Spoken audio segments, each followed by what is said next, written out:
السلام علیکم ورحمۃ اللہ وبرکاتہ. جیسے کہ آپ جانتے ہیں کہ پروگرام 10 بجے شروع ہونا ہے اور ابھی بہت سے لوگ جو ہیں، بہت سے انصار بھائی ابھی طاہر ہال میں نہیں تشریف لائے. ان سب دوستوں سے درخواست ہے کہ وہ جلد از جلد طاہر ہال میں تشریف لے آئیں. The next session is supposed to be started at 10 a.m. and all those brothers who are not in Tahir Hall are requested to come inside Tahir Hall, please now.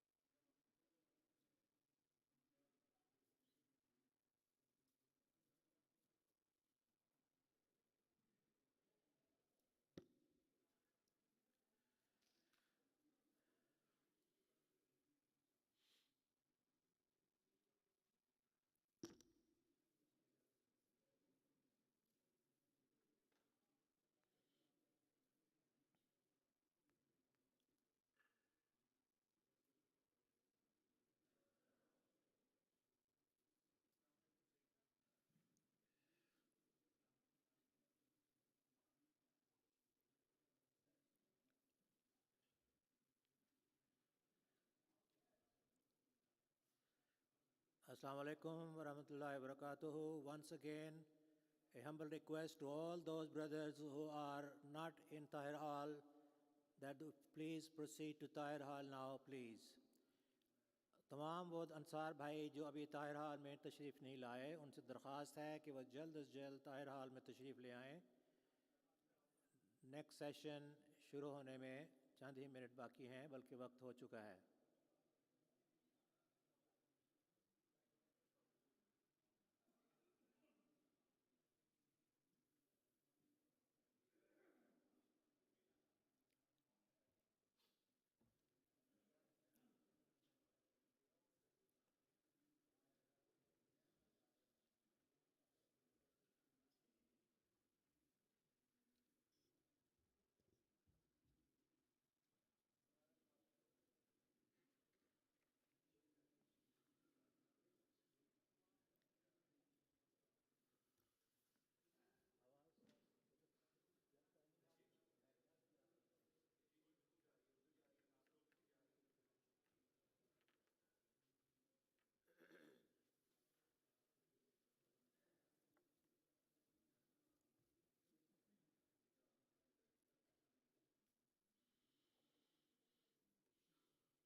السلام علیکم ورحمۃ اللہ وبرکاتہ.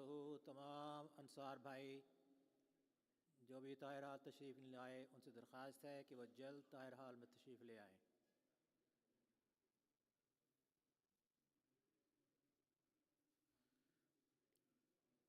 All Ansar brothers are requested very humbly to proceed to Tahir Hall now, please.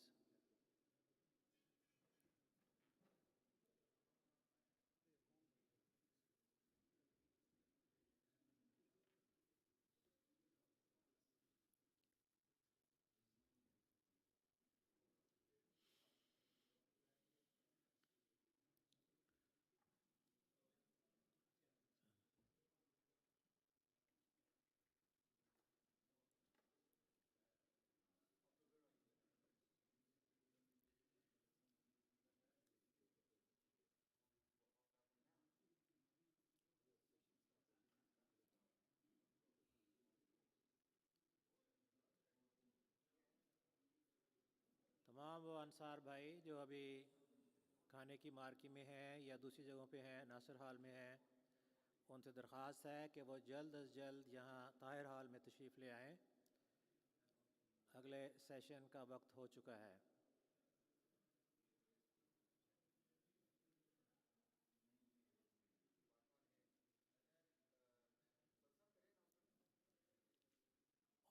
Ansar brothers are requested now to proceed to Tahir Hall. It is 5 minutes past 10, and many Ansar are still not in Tahir Hall. So please, I request you all to please come and join us here in Tahir Hall. جیسے کہ میں نے ابھی درخواست کی ہے کہ 10 بجے سے اوپر ٹائم ہو گیا ہے، لیکن ابھی بہت سے انصار ابھی باہر ہیں اور ان سے درخواست ہے کہ وہ جلد از جلد طاہر حال تشریف لے آئیں.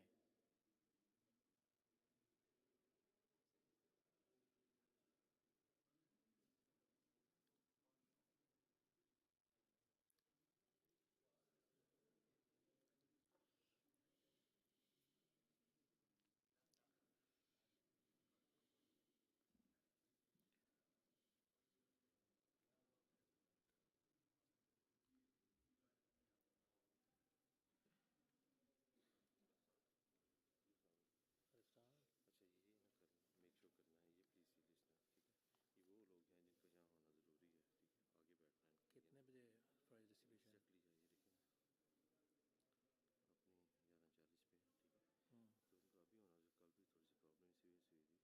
کل تو پرابلم اس لیے ہوئی تھی کہ آپ نے لسٹ نہیں دی تھی. ہاں جی، لسٹ نہیں تھی ہمارے پاس بھی اینڈ تک وہ پہنچ جائیں ریزلٹس ہیں. لیکن اب پرابلم یہ ہے کہ لوگ بڑے لیٹ آتے ہیں سنڈے کو. ابھی میں اعلان کروں تو کوئی فائدہ نہیں ہے. لیکن یہ بھی یہاں رکھ دیتا ہوں آپ کے پاس، ٹھیک ہے؟ انشاءاللہ وقت فوقت میں یہ اس کو پلیز. ذرا تعداد ہو جائے. ہاں یہ ساتھ تک کرنا، ٹھیک ہے؟ تعداد آ جائے. ٹھیک ہے. ہاں جی ٹھیک. اچھا یہ فرام یارک شہر ہے، ٹھیک ہے؟ اچھا باقی ان کا نام یہ لوکل ہی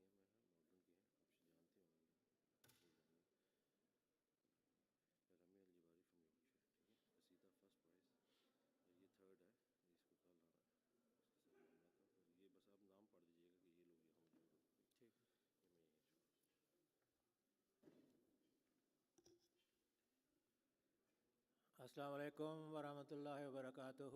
تمام انصار بھائی جو ابھی طاہر حال تشریف نہیں لائے ان سے درخواست ہے کہ وہ اب طاہر حال میں تشریف لے آئیں. All Ansar brothers are now requested to proceed to Tahir Hall, please.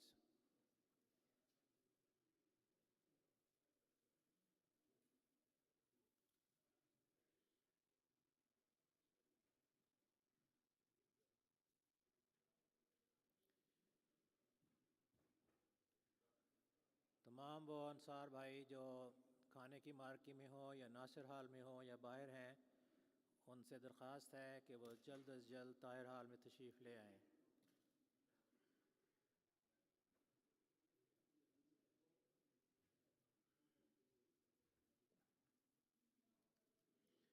Programme کے مطابق ابھی انشاءاللہ تلاوت کے بعد ایک پینل ڈسکشن ہے جو ایڈونٹ آف پروفیسر علیہ السلام اینڈ آور رسپانسبلٹیز کے موضوع پر ہے، اور اس میں ہمارے معزز مہمان ہیں منصور ضیاء مربی سلسلہ اور محترم نصیر قمر صاحب، مسٹر ظہیر احمد خان صاحب، اور یہ موضوع ہے بعثت حضرت مسیح موعود علیہ الصلوۃ والسلام اور ہماری ذمہ داریاں. یہ پہلا سیشن ہے، پہلے سیشن کا پہلا پینل ڈسکشن ہے. اس کے بعد نظم ہے، اور نظم کے بعد پھر انگلش اسپیچ ہے، بلیسنگز آف خلافت، پرسنل ایکسپیرئنسز بائی عابد احمد خان صاحب، اور پھر اردو میں اسپیچ ہے بلیسنگ آف خلافت جو کہ مکرم مولانا عبد الماجد طاہر صاحب اس کے لیے تشریف لائیں گے. I have just reminded the program. After the recitation and its translation, there will be a panel discussion on the topic of the advent of Prophet alayhi salam and our responsibilities. Soon after that will be Nazm, followed by an English speech on on the topic of blessing of Khilafat, personal experiences by respected Abid Ahmed Khan Sahib. And then there will be Urdu speech by respected Maulana Abdul Majid Sahib on the topic of blessing of Khilafat and personal experiences.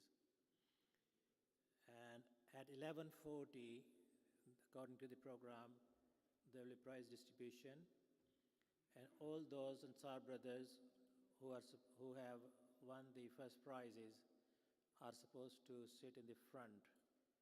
I will read out their names as soon as I see that the attendance is a bit better, then inshallah I will announce those names as well, so that they know that they are supposed to sit in the front.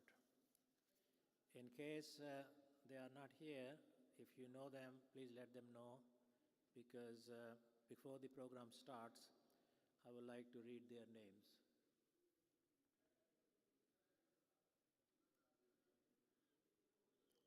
तमाम वो भाई जो अभी ताहिर हाल से बाहर हैं, उनसे दरख्वास्त है कि जल्द से जल्द ताहिर हाल में तशरीफ़ ले आएँ.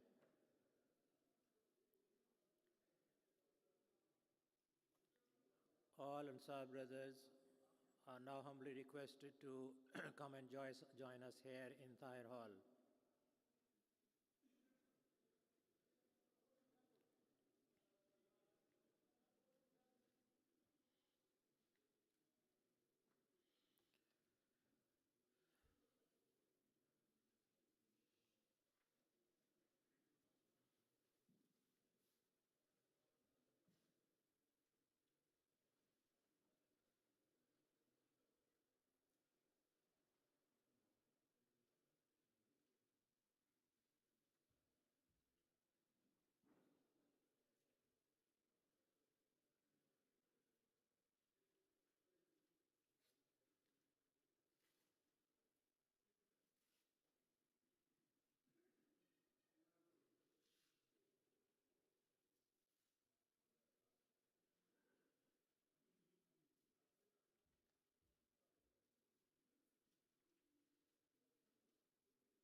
अस्सलाम वालेकुम वरहमतुल्लाहि वबरकातुहू. तमाम भाई अंसार ब्रदर्स जो बाहर हैं, उनसे दरख्वास्त है कि वह अब जल्द अज जल्द ताहिर हाल में तशरीफ़ ले आएँ. All Ansar brothers are requested to proceed to Tahir Hall now, please.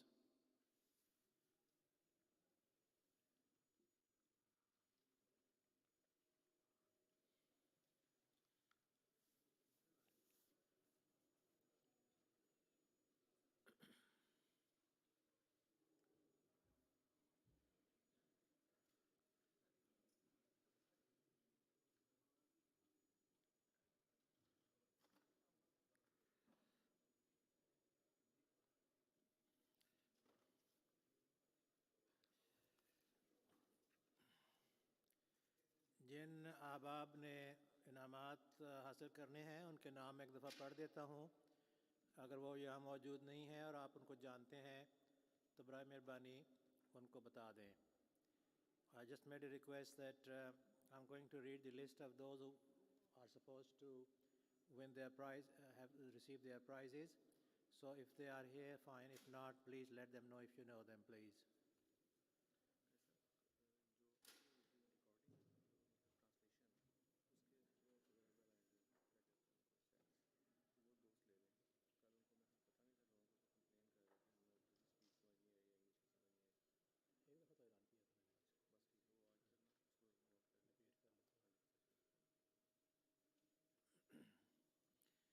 I've just been reminded that the translation equipment is available.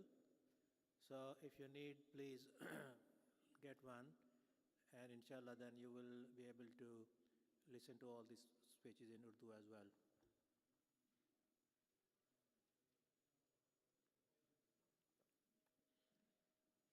The list of the Ansar brothers who are supposed to receive their prizes. Tilawat Faizan Rajput Sahib, Nazam Khalid Bhatt Sahib, Qasida Rami Al-Jabri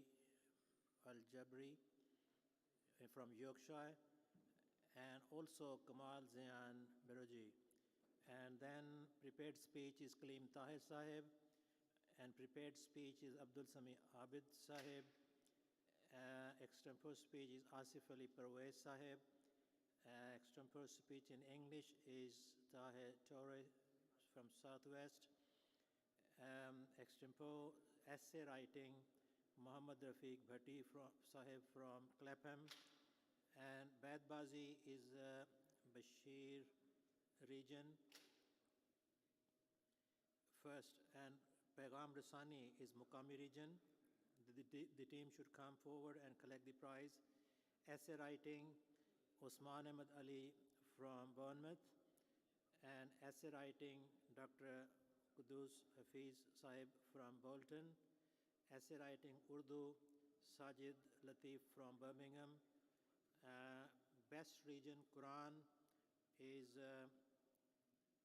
Hifz Quran is West Midland. Best region essay writing is West Midland.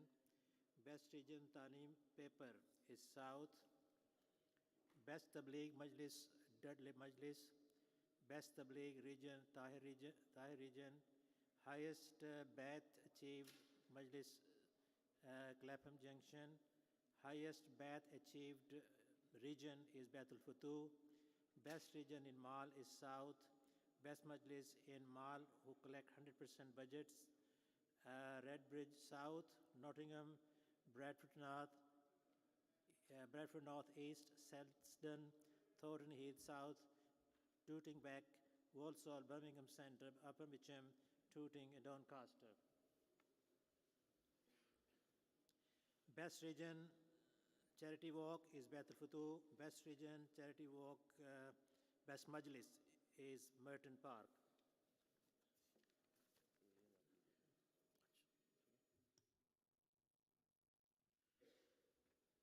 Then we have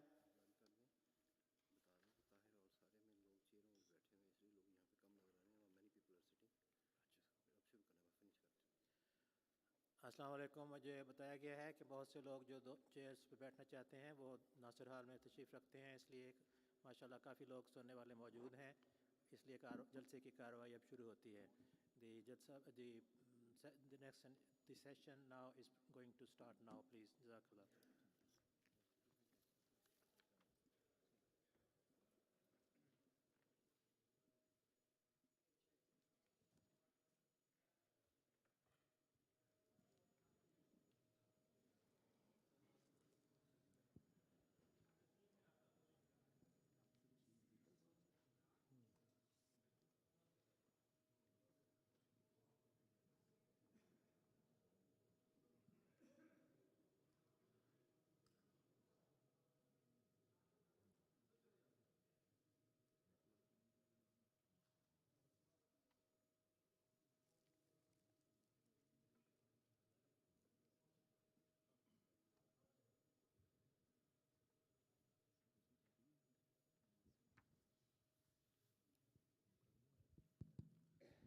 अस्सलाम वालेकुम वरहमतुल्लाहि वबरकातुहू। आज के session का आगाज़ करते हैं तिलावत कुरान करीम से। तो तिलावत के लिए मोहम्मद आसन साहिब तशरीफ़ लाएँ।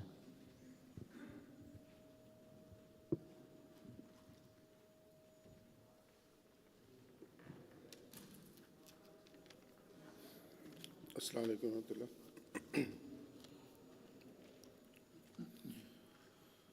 أعوذ بالله من الشيطان الرجيم.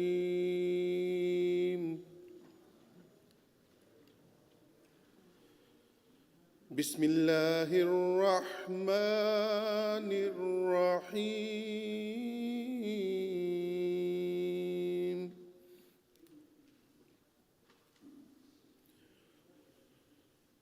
قل إنما حرم ربي الفواحش الفواحش ما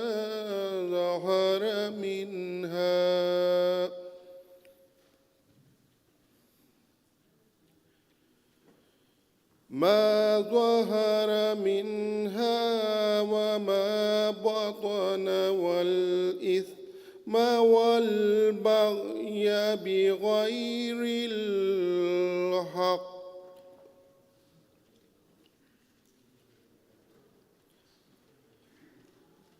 بغير الحق وأن تشركوا بالله ما لم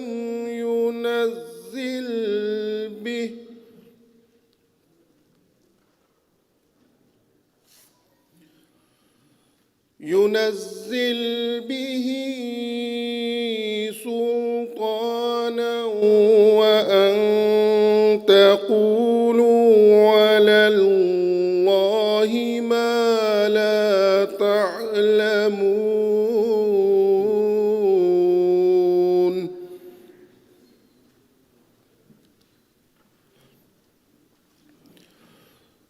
ولكل أمة أجل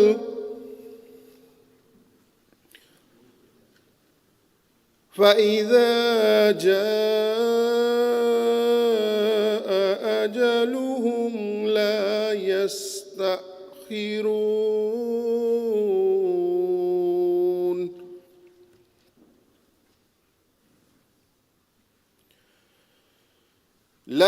يستأخرون ساعة ولا يستقدمون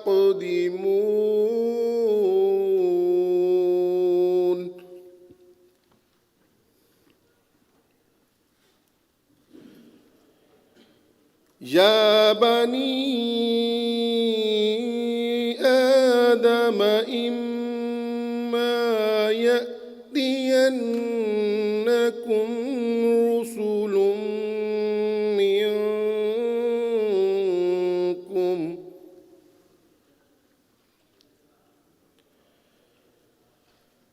رسل منكم يقصون عليكم آياتي فمن اتقى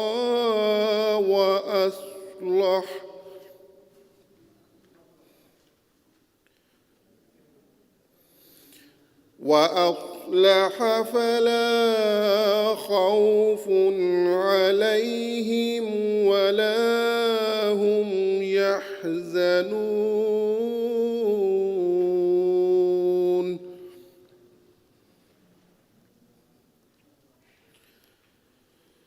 والذين كذبوا بآياتنا واستكبروا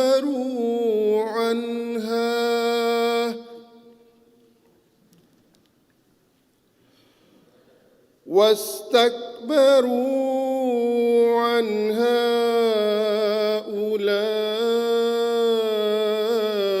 أولئك أصحاب النار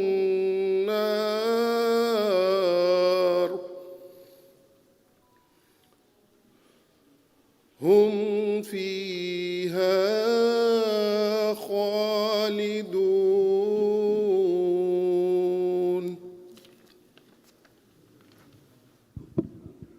जज़ाकल्लाह। ट्रांसलेशन के लिए Abdul Rashid whittle Sahib.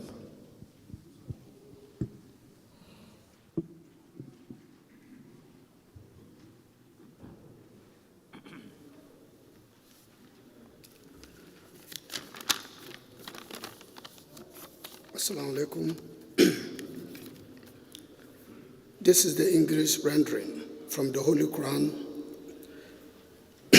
chapter 7, Al-Arif, verses 34 to 37. English by Maulvi Shah Ali. I seek refuge with Allah from Satan, the accursed. In the name of Allah, the gracious, the merciful. Say, my Lord has only forbidden foul deeds, whether open or secret, and sin and wrongful transgression, and that you associate with Allah that for which He has sent down no authority, and that you say of Allah that of which you have no knowledge. And for every people there is a time, and when their time is come, they cannot remain behind a single moment, nor can they get ahead of it. O children of Adam, if messengers come to you from among yourselves, rehearsing my signs unto you, then whoso shall fear God and do good deeds, on them shall come no fear, nor shall they grieve. But those who reject our signs and turn away from them with disdain, this shall be the inmates of the fire. They shall abide therein. جزاک اللہ. بسم اللہ الرحمن الرحیم. ہم آج اس programme اور گفتگو کا آغاز کرتے ہیں جو انصار اللہ کے اس تھیم کے حوالے سے ہے کہ بعثت حضرت مسیح موعود علیہ الصلوۃ والسلام اور ہماری ذمہ داریاں. حضرت مفتی محمد صادق صاحب رضی اللہ تعالیٰ عنہ بیان کرتے ہیں کہ جب میری عمر 12 سال تھی تو میں اپنے دوستوں کو یہ کہا کرتا تھا کہ دیکھو ہم کیسے عجیب زمانے میں پیدا ہوئے کہ جہاں پہ نہ کوئی نبی ہے نہ کوئی بادشاہ ہے. تو اس خواہش کا اظہار کیا کرتا تھا. تو غالباً چونکہ اللہ تعالیٰ نے ان کے دور میں ایک نبی کو مبعوث کر رہا تھا، اس لیے ایک جو خواہش تھی ان کے دل میں بھی پیدا کر دی. تو اس میں کوئی شک نہیں کہ حضرت مسیح موعود علیہ الصلوۃ والسلام 1300 سال کے بعد اللہ تعالیٰ کی جو پیشخبری تھی، آنسلم کی جو پیشخبری تھی، اس کے مطابق نازل ہوئے. اور آپ نے پھر تبدیلیاں پیدا کیں، دلوں کو کھینچا، اور وہ تقوی، وہ نیکی جو گم ہو چکی تھی، حضرت مسیح موعود علیہ الصلوۃ والسلام نے، آپ کا مشن یہ تھا کہ ان نیکیوں اور تقوی کو دوبارہ قائم کیا جائے، اور اللہ تعالیٰ کے فضل سے وہ اس میں کامیاب ہوئے. حضرت مسیح موعود علیہ السلام کی تحریرات سے پتہ لگتا ہے کہ آپ کے جو آنے کے مقاصد تھے ان میں سب سے بنیادی مقصد خدا تعالیٰ کے ساتھ تعلق پیدا کرنا تھا. دوسرا مقصد آپ کا مسلمانوں کی اعتقادی اور عملی اصلاح کرنا تھا. تیسرا مقصد آپ کا یہ تھا کہ قرآن کریم کی تفسیر بیان کریں، قرآن کریم میں موجود مخفی خزانوں کو لوگوں کے سامنے پیش کریں. چوتھا مقصد حضرت مسیح موعود علیہ السلام کی آمد کا یہ تھا کہ ادیان باطلہ کی جو غلطی ہے وہ ان کو بتائیں، یا وہ دین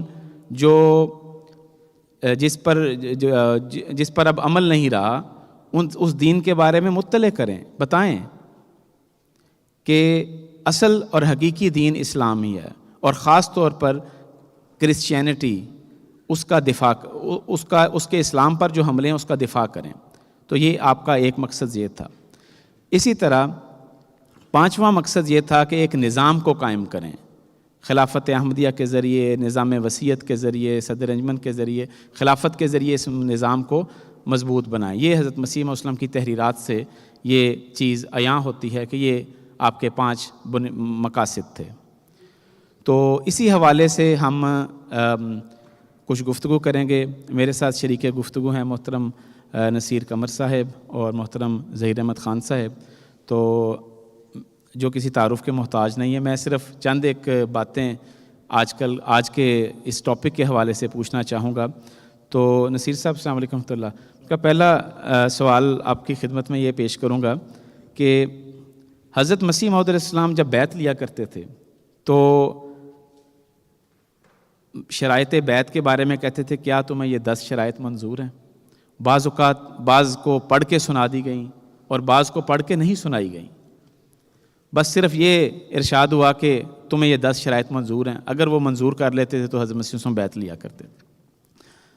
تو کیا اس قدر کافی ہے کہ ان کو شرائط کو صرف پڑھ لیا جائے اور ہم قبول کر لیں کہ جی ہم اس پر عمل کریں گے، لیکن جب عملی نمونے کی باری آئے تو ہم اس کو اس طریقے سے عمل نہ کر سکیں؟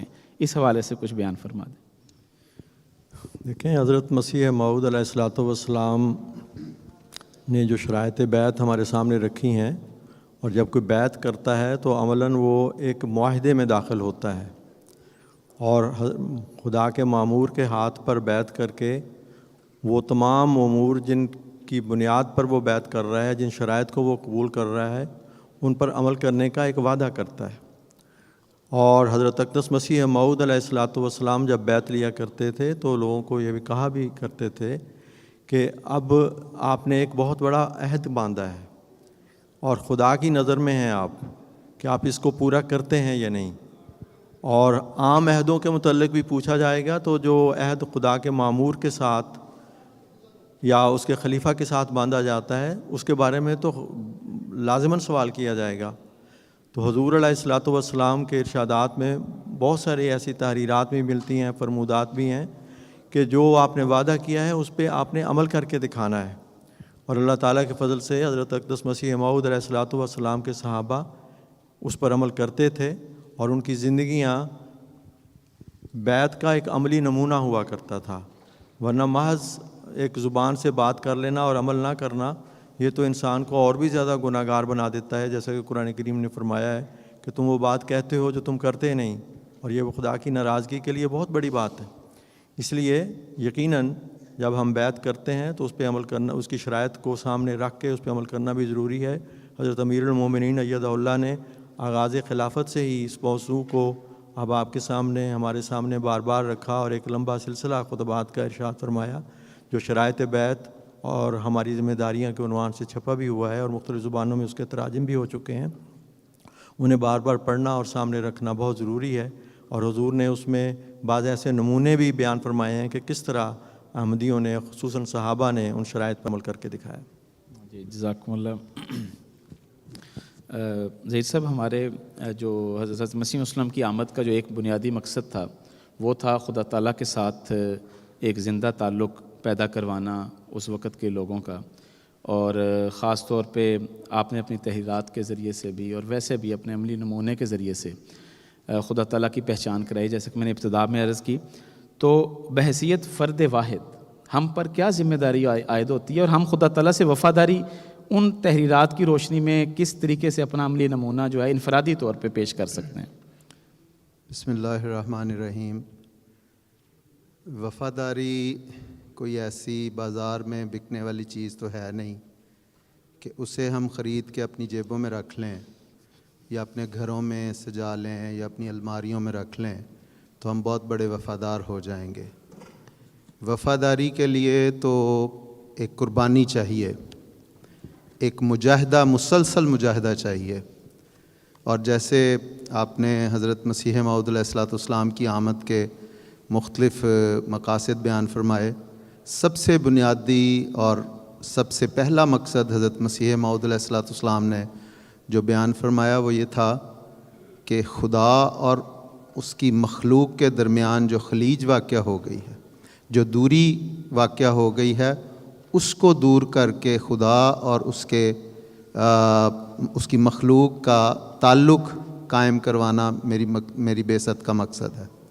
اسی طرح جو اور بھی آپ نے مقاصد بیان فرمائے، اگر ان سب کو دیکھا جائے تو جب تک ہم میں سے ہر ایک فرد واحد جو ہے وہ اس کے لیے مجاہدہ نہیں کرتا، کیونکہ قرآن کریم کی تعلیم، حضرت اقدس محمد مصطفیٰ صلی اللہ علیہ وسلم کی سنت اور آپ کے اقوال، اور مسیح موعود علیہ الصلوۃ والسلام اور آپ کے خلفاء کے جتنے بھی ارشادات ہیں وہ اس مضمون سے بھرے پڑے ہیں، اور مسلسل مجاہدہ، مسلسل کوشش اس کی لازمی شرط ہے اگر ہم نے خدا تعالیٰ کے ساتھ وفاداری نبھانی ہے۔ ہمارے پاس اللہ تعالیٰ کا یہ احسان ہے کہ ایک وہ وقت تھا، جس طرح محترم منصور صاحب نے ذکر کیا کہ حضرت مفتی محمد صادق صاحب رضی اللہ تعالیٰ عنہ جب چھوٹی عمر میں تھے تو اس بات کی کمی محسوس کرتے تھے کہ یہ ایسا زمانہ ہے جس میں نہ کوئی نبوت ہے، نہ بادشاہت ہے، نہ خلافت ہے. لیکن ہم وہ خوش قسمت ہیں جنہیں اللہ تعالیٰ نے حضرت اقدس مسیح موعود علیہ الصلوۃ والسلام کے دور میں پیدا کیا، اور ہمارے پاس حضرت صلی اللہ علیہ وسلم کی لائی ہوئی تعلیم جو ثریا پر چلی گئی تھی، اس کو مسیح موعود علیہ الصلوۃ والسلام لے کے آئے، اور آپ نے اپنی آمد کے مقصد، ایک ایک مقصد کو کھول کر ہمارے سامنے بیان کر دیا. تو ہمارے پاس تو خدا تعالیٰ کے فضل سے قرآن کریم کی وہ تعلیم جو حقیقی تعلیم ہے وہ موجود ہے. ہمارے پاس حضرت اقدس محمد مصطفیٰ صلی اللہ علیہ وسلم کی سنت اور آپ کی جو احادیث ہیں ان پر عمل کرنے اور احادیث کو جانچنے کے لیے مسیح موعود علیہ الصلوۃ والسلام کے دیے ہوئے معیار موجود ہیں. ہمارے پاس مسیح موعود علیہ الصلوۃ والسلام کے ذریعے دنیا میں اسلام کی تجدید کے جو حضور نے غیر معمولی کوشش کی، وہ کوشش اور آپ کی تحریرات موجود ہیں. ہمارے پاس آپ ہی کے ذریعے قائم ہونے والی ایک درینہ نعمت خلافت موجود ہے. ان سب کی موجودگی میں اگر ہم پھر بھی اللہ تعالیٰ کے وفادار نہیں بنتے تو اس میں ہمارا قصور ہے. تعلیم موجود، خلافت موجود، جس کا ایک ایک جو جملہ، ایک ایک فقرہ جو ہے وہ ہماری زندگیاں بدلنے کے لیے کافی ہے، لیکن ہم اس کو سنتے نہیں ہیں. جب تک ہم اسے سن کر اپنا حرز جان نہیں بنائیں گے اس تعلیم کو، ان احکامات کو، اس وقت تک ہم خدا تعالیٰ کے ساتھ وفادار نہیں ہو سکتے. آپ نے مسیح موعود کی انبیاء جب آتے ہیں اس دنیا میں تو اپنے ساتھ تعلیمات لے کے آتے ہیں. کل کی بھی تقریر میں محترم اخلاق انجم صاحب کی تقریر میں انہوں نے حضرت ڈاکٹر محمد اسماعیل صاحب رضی اللہ تعالیٰ عنہ کا ایک اقتباس پڑھا. اس میں ایک فقرہ یہ تھا کہ حضرت مسیح موعود علیہ الصلوۃ والسلام کے صحابہ پروانہ وار حضور کے ارد گرد رہتے تھے، جس سے ان کے دلوں کے زنگ اترتے تھے. تو وہ صرف پاس بیٹھے نہیں رہتے تھے، بلکہ وہ دیکھتے، اس نمونے کو اختیار کرتے اور اس پر حضرت مسیح موعود علیہ الصلوۃ والسلام کے عمل اور آپ کی تعلیمات پر عمل کرتے تھے، جس کی وجہ سے ان کی دلوں کے زنگ دور ہوتے تھے. آج اگر ہماری زندگیوں کا مقصد بڑے بڑے گھر بنا لینا، جہاں سے بھی ہو سکے دھوکہ دہی کر کے پیسہ کما لینا، اور تربیت کی طرف خدا نے 5 نمازوں کا حکم دیا ہے، وہ بھی ہم صحیح طور پہ ادا نہ کریں. مسیح موعود علیہ الصلوۃ والسلام نے تو یہ فرمایا کہ 5 وقتہ 5 نمازوں کا جو التزام نہیں کرتا وہ میری جماعت میں سے نہیں ہے، اور اس کے ساتھ تہجد کا التزام کا بھی ارشاد فرمایا. تو ہم لوگ تو 5 وقت کی نماز بھی نہ پڑھیں اور پھر ہم یہ چاہیں کہ ہمارا خدا تعالیٰ کے ساتھ وفاداری کا تعلق ہو، یہ ناممکن ہے. کیونکہ والذین جاہدوا فینا لنہدینہم سبلنا، اللہ تعالیٰ قرآن کریم میں فرماتا ہے جو ہمارے راستے میں مجاہدہ کرتے ہیں ان کو ہم اپنے راستے دکھاتے ہیں. فرمایا وَلَيْسَ لِلْإِنسَانِ إِلَّا مَا سَعَى، انسانوں کے لیے وہی کچھ ہے جس کی وہ محنت کرتا ہے. تو ہمارا تربیت کی طرف، اپنی نسل کی طرف، اپنی تربیت کی طرف ہمارا کوئی دھیان نہ ہو اور ہمارا ٹوٹل مطمع نظر دنیا کمانا ہو، تو پھر ہم اللہ تعالیٰ کے ساتھ وفاداری کا حق ادا نہیں کر سکتے. اس لیے سب سے بنیادی چیز ہے ہر انسان کو اپنے نفس سے شروع کر کے اور اپنی نسل، اپنے گھر میں اپنے بیوی بچوں کو وہ تعلیم جب تک ہم نہیں پہنچاتے، ہم نہ اللہ کا حق ادا کر سکتے ہیں نہ اس کے وفادار بن سکتے ہیں. جی بالکل، جزاکم اللہ صاحب. حضرت خلیفۃ المسیح الخامس ایدہ اللہ تعالیٰ بنصر عزیز جب کوئی جامعہ کے جو طلباء ہیں حضرت کی خدمت میں جاتے اور حضور سے عرض کرتے کہ حضور کوئی نصیحت فرمائیں، تو اس میں ایک نصیحت حضرت صاحب نے تقریباً کثرت سے طلباء کو کی، اور وہ یہی تھی جس کا بھی ذکر ہوا کہ دیکھو خدا سے کبھی بے وفائی نہ کرنا، خدا سے کبھی بے وفائی نہ کرنا، خدا تم سے بے وفائی نہیں کرے گا۔ خدا سے بے وفائی کیا چیز ہے؟ یہی کہ اس کے احکامات کو نہ ماننا، اس کے حکموں پر عمل نہ کرنا، قرآن کے جو احکامات ہیں ان کو نہ اس کو عمل میں نہ لانا۔ میں اس موقع سے فائدہ اٹھاتے ہوئے ایک چھوٹی سی چیز آپ کی خدمت میں پیش کرنا چاہوں گا، اور وہ میرا خیال ہے کہ ہم سب کے لیے وہ ایک لمحہ فکریہ ہے کہ اگر ہم لوگ اس پر عمل کریں گے یا ہم لوگ اپنا جائزہ لے لیں کہ ہم کس حد تک اس پر عمل کرتے ہیں۔ حضرت مسیح موعود علیہ الصلوۃ والسلام کو الہام ہوا اس دور میں، کہتے ہیں صبح 3 بجے مجھے الہام ہوا، من اعرض عن ذکری، جو شخص قرآن کریم کی تلاوت نہیں کرے گا، جو شخص قرآن کریم نہیں پڑھے گا، نبتلیہ بذریۃ فاسقۃ، کہ ہم اس کو ایسی اولاد سے آزمائیں گے جو فاسق ہوگی، جو دین سے دور ہوگی، ملحدۃ، ملحد ہوگی، دین کی کوئی پرواہ نہ کرتی ہوگی، یمیلون الی الدنیا، وہ دنیا کی طرف مائل ہوں گے، ولا یعبدوننی شیئا، اور میری کوئی عبادت نہ کرتے ہوں گے۔ اس دور کے لیے جو ہماری سب سے بڑی ذمہ داری ہے وہ ہے قرآن کریم پڑھنا اور قرآن کریم کی تلاوت کرنا۔ اگر ہم یہ سمجھتے ہیں کہ ہم نے اپنے بچوں کو، اپنی نسلوں کو دین کے ساتھ اٹیچ کرنا ہے، تو یقین کریں کہ اس الہام کے مطابق اس دور میں ہماری یہ بہت بڑی ذمہ داری ہے۔ ہم سب اپنا جائزہ لیں کس حد تک ہم اس پر عمل کر رہے ہیں۔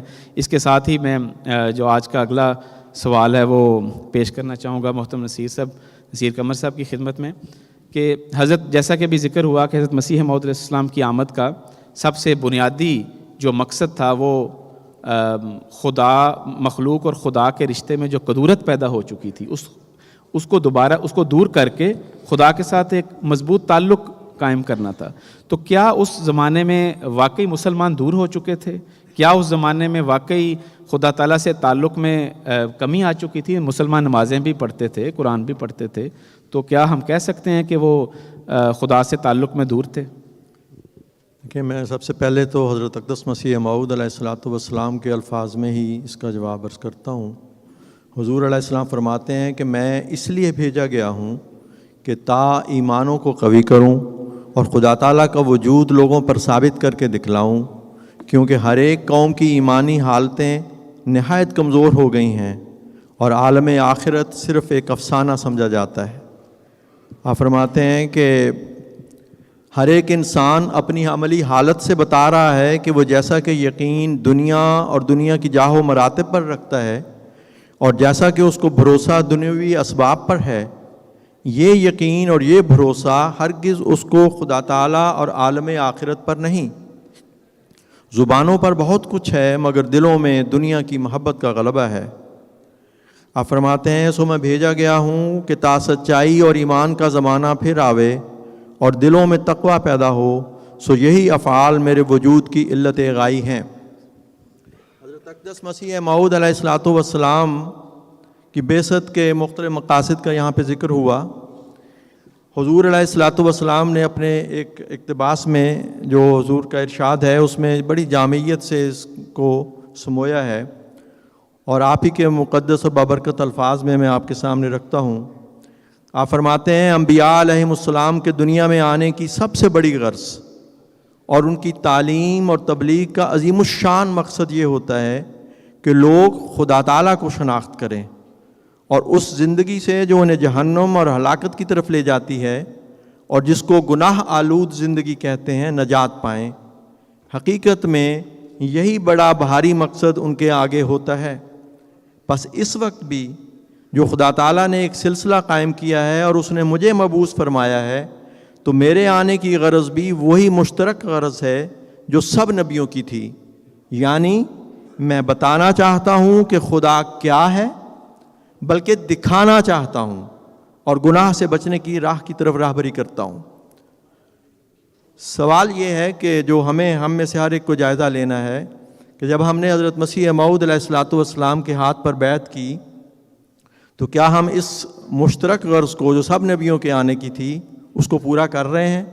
اور حضور نے جو فرمایا کہ میں بتانا چاہتا ہوں کہ خدا کیا ہے بلکہ دکھانا چاہتا ہوں، کیا ہم اس مضمون کو سمجھ پائے ہیں؟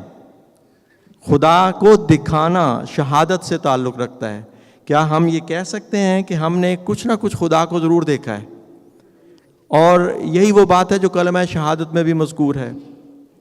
اور حضرت اقدس مسیح موعود علیہ الصلوۃ والسلام نے ساری دنیا کو جو چیلنج کیا تھا اس میں یہی تھا کہ جو بھی خدا کے منکر ہیں میرے پاس آئیں، میں انہیں خدا دکھاؤں گا.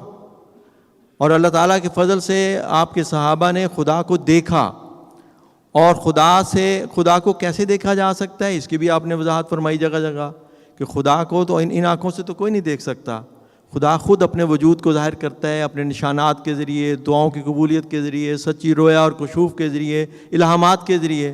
بڑی کثرت سے صحابہ کی زندگیوں میں ایسے واقعات ملتے ہیں. اور میں جانتا ہوں اور میں سمجھتا ہوں کہ اگر آپ سے بھی یہ پوچھا جائے تو آپ میں سے ہر ایک کے پاس ایسی بہت سی مثالیں ہوں گی کہ خلافت کی برکت سے آپ نے ایسے بہت سے نشانات کو دیکھا جس میں خدا کی ذات کی تجلی آپ کو دکھائی دی، اللہ نے آپ کی دعاؤں کو سنا وغیرہ وغیرہ. تو یہ وہ بات تھی جو صحابہ اور تابعین میں بڑی کثرت سے یہ سامنے رکھتے تھے. اور وہ لوگوں کو کہتے تھے کہ ہمیں مسیح موعود علیہ الصلوۃ والسلام کے ماننے کے ذریعے سے خدا دکھائی دیا ہے. اور اس کے لیے وہ صرف حضرت مسیح موعود علیہ الصلوۃ والسلام کی مثالیں ہی نہیں پیش کرتے تھے، اپنے وجود کو پیش کرتے تھے کہ ہمارے ساتھ خدا نے باتیں کی، ہماری دعاؤں کو سنا، ہمیں الہام سے نوازا. تو یہ وہ معیار ہے. اگر یہ ہمیں وہ ایسی مثالیں ہماری زندگیوں میں موجود ہیں تو پھر ہم کسی حد تک مطمئن ہو سکتے ہیں کہ ہم نے خدا کو دیکھا ہے اور خدا کی تجلی کو پایا ہے، اس کی قبولیت دعا کے مناظر کو دیکھا ہے. تو یہ وہ معیار ہے جس کو سامنے رکھنا ضروری ہے. میں بات کو ختم کرتے ہوئے لگے ہاتھوں اس بات کو حضرت مسیح موعود حضرت خلیفۃ المسیح رابع رحمہ اللہ کا ایک اقتباس پیش کرنا چاہتا ہوں جس کا جو بہت جامع ہے. حضور نے یہاں پہ خطاب میں احمدی خواتین کا ذکر فرمایا اور ان کے جو اللہ تعالیٰ کے ساتھ تعلقات کے نمونے تھے، قبولیت دعا کے، اور کس طرح اللہ ان کی دعاؤں کو سنتا اور آگے پہنچاتا تھا، ان کا ذکر کرتے ہوئے آخر پہ فرمایا کہ یہ نظام مواصلات ہے جو قائم ہے، ہم نے بارہا اسے دیکھا ہے، یہ ایک زندہ نظام ہے. ایک دردناک چیخ آسمان کی طرف اٹھتی ہے اور آسمان سے وہ خبر بن کر اس شخص پر اترتی ہے جس کے لیے وہ بھیجی گئی تھی. بس یہ وہ زندہ خدا ہے جو احمدیت کا خدا ہے، جس کے ہوتے ہوئے کوئی ابتلا انسان کے قدموں کو لرزا نہیں سکتا، اس کے قدموں کو لڑکھڑا نہیں سکتا. اور یہی وہ سچا ثبوت ہے احمدیت کی زندگی کا جس کی بنا پر ہم خدا کے فضل سے ہر ابتلا میں احمدیت پر پوری طرح قائم ہیں اور ہر قسم کی قربانی کے لیے تیار بیٹھے ہیں. اللہ تعالیٰ اپنے فضلوں کے نشانات میں اور بھی بڑھاتا رہے. حضور فرماتے ہیں کہ ان ملکوں میں بھی، مغربی ممالک میں بسنے والوں کو، کہ ان ملکوں میں بھی جہاں کثرت سے احمدیوں نے پناہ لی ہوئی ہے، بکثرت ایسے باخدا وجودوں کی ضرورت ہے جن کو دیکھ کر یہ نئے آنے والے اپنے ایمانوں کو تقویت دیں یا انہیں دیکھ کر ان کے ایمان تقویت پائیں. کیونکہ دلائل کی دنیا ایک محدود دنیا ہے. دلائل کا ایمان کمزور ایمان ہوا کرتا ہے. اصل ایمان وہ ہے جو تعلق باللہ کی زندہ شہادت کے نتیجے میں تقویت پاتا ہے. اصل ایمان وہ ہے جس کو قبولیت دعا کے پھل لگنے شروع ہو جاتے ہیں. حضور فرماتے ہیں بس آپ اس طرح الہی رنگوں میں رنگین ہو جائیں اور اس طرح اللہ آپ پر جلوہ گر ہو کہ براہ راست اللہ کا ہاتھ، ان کا ہاتھ اللہ کے ہاتھ میں آ جائے. یہی وہ زندگی کی نشانی ہے جس کے ساتھ خدا تعالیٰ ایک زندہ مذہب کی صداقت کی تصدیق فرماتا ہے. خدا کرے کہ یہ نشانیاں ہم میں ہمیشہ زندہ اور پائندہ رہیں. جزاک اللہ آمین. بالکل اس میں کوئی شک نہیں کہ حضرت مسیح موعود علیہ السلام کی آمد کا جو مقصد تھا، یا حضرت مسیح موعود السلام کے آنے سے ہماری جماعت میں خدا کے ساتھ ایک زندہ تعلق پیدا ہوا. ایک چھوٹی سی مثال میں بیان کر دیتا ہوں، اس کے بعد ہم محترم ظہیر صاحب کے پاس چلتے ہیں. حضرت منشی ظفر احمد صاحب کپور تھلوی، آپ میں سے اکثر لوگ جانتے ہوں گے ان کو، ان کی کتاب بھی آپ نے پڑھی ہوگی. اصحاب احمد میں ان کا تذکرہ ہے، جلد نمبر 4 میں غالباً. وہ ایک واقعہ لکھتے ہیں، کہتے ہیں کہ حضرت مسیح وسلم نے ہمیں کیا سکھایا.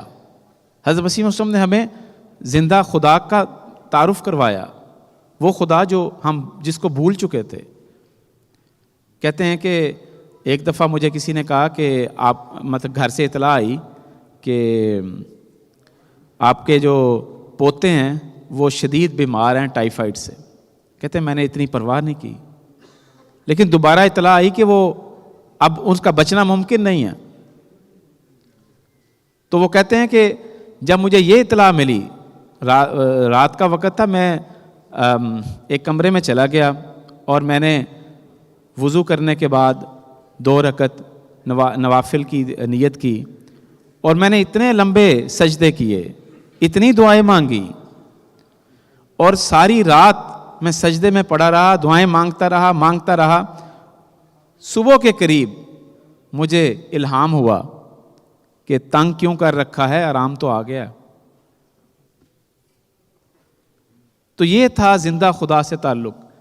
صبح اٹھے اور جب دیکھا وہ ٹھیک تھا, بچہ ٹھیک تھا, تو کہنے لگے کہ رات واقعی میں نے اپنے خدا کو بہت تنگ کیا. تو خدا تو کبھی تنگ نہیں ہوتا. اصل تو وہ تعلق ہے جو حضرت مسیح موعود علیہ الصلوۃ والسلام کی جماعت میں پیدا ہونا چاہیے. یہی وہ مقصد ہے جو ہمارا مقصد ہے بنیادی طور پر. اسی حوالے سے محترم ظہیر خان صاحب کے پاس چلتے ہیں. ان سے یہ سوال ہے کہ حضرت مسیح وسلم کی آمد کا جو مقصد تھا وہ نیک لوگوں کی, صادقوں کی ایک جماعت پیدا کرنا تھا. اس حوالے سے آپ ہمارے سامعین کو کچھ بتا دیں. آپ نے بھی اور محترم نصیر قمر صاحب نے بھی ایسے واقعات بیان کیے ہیں جو اس بات کا زندہ ثبوت ہیں کہ اللہ تعالیٰ کے فضل سے حضرت مسیح موعود علیہ الصلوۃ والسلام نے ایسی جماعت قائم فرمائی جن کا اللہ کے ساتھ ایک زندہ تعلق تھا. اور یہ کس طرح ہوا؟ کوئی بھی زندگی کا کوئی بھی شعبہ ایسا نہیں جس میں خود حضرت اقدس مسیح موعود علیہ الصلوۃ والسلام کا اپنا نمونہ اور اپنا فعل اور اپنا عمل آپ کے صحابہ کے سامنے نہیں تھا. حضرت مولوی عبد الکریم صاحب سیال کوٹی رضی اللہ تعالیٰ عنہ نے جب وہ انہیں ایک وقت میں یہ سعادت ملی کہ حضرت مسیح موعود علیہ الصلوۃ والسلام کے گھر کے ایک حصے میں انہیں رہائش کا موقع ملا رہنے کا, تو اس میں وہ لکھتے ہیں کہ میں نے حضرت مسیح موعود علیہ الصلوۃ والسلام کے جو بیت الدعا تھی اس کے اوپر والا جو کمرہ تھا اس میں نے بھی اپنی نماز کے لیے جگہ بنائی اور اسے بھی بیت الدعا کی طرح ہی استعمال کرتا رہا. اور وہاں پہ مجھے حضرت مسیح موعود علیہ الصلوۃ والسلام کے جب رات کو حضور نماز پڑھتے اور گریہ ازاری کرتے اور اللہ کے حضور تڑپ تڑپ کر دعائیں کرتے, اس طرح تڑپ ہوتی تھی حضرت مسیح موعود علیہ الصلوۃ والسلام کے ان دعاؤں میں جس طرح ایک بچہ جننے والی درد ذی سے تڑپتی ہے ایک خاتون, اس طرح حضرت مسیح موعود علیہ الصلوۃ والسلام کی دعاؤں میں وہ تڑپ ہوتی تھی. یہ وہ وجہ ہے, یہ نمونے ہیں جو حضرت اقدس مسیح موعود علیہ الصلوۃ والسلام کے صحابہ نے دیکھے. حضرت مولوی عبد الکریم صاحب سیال کوٹی رضی اللہ تعالیٰ عنہ کی سیرت میں آتا ہے کہ ہم تھوڑا سا ہمیں کام مل جائے, ہم کوئی سائق بن جائیں, کوئی ناظم بن جائیں, کوئی جلسے کی ڈیوٹی مل جائے تو ہم کہتے ہیں ہم مر تھانتے گئے ہیں, بہت مصروفیت ہے, ٹائم ہی نہیں ہے ہمارے پاس, جسم موٹا ہو رہا ہے یار, واک کے لیے ٹائم ہی نہیں ملتا, بہت مصروفیت ہے.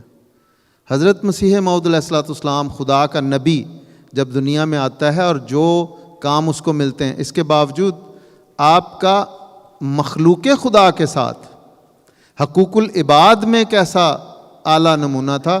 حضرت مولوی عبد الکریم صاحب سیال کوٹی رضی اللہ تعالیٰ عنہ فرماتے ہیں کہ 3 گھنٹے بعض اوقات کھڑے ہو کے لوگوں کو, دیہات سے آئی ہوئی خواتین, ان کے بچوں کو دوائیاں دے رہے ہیں اور اس کو اپنی آمد کا مقصد قرار دیتے ہیں.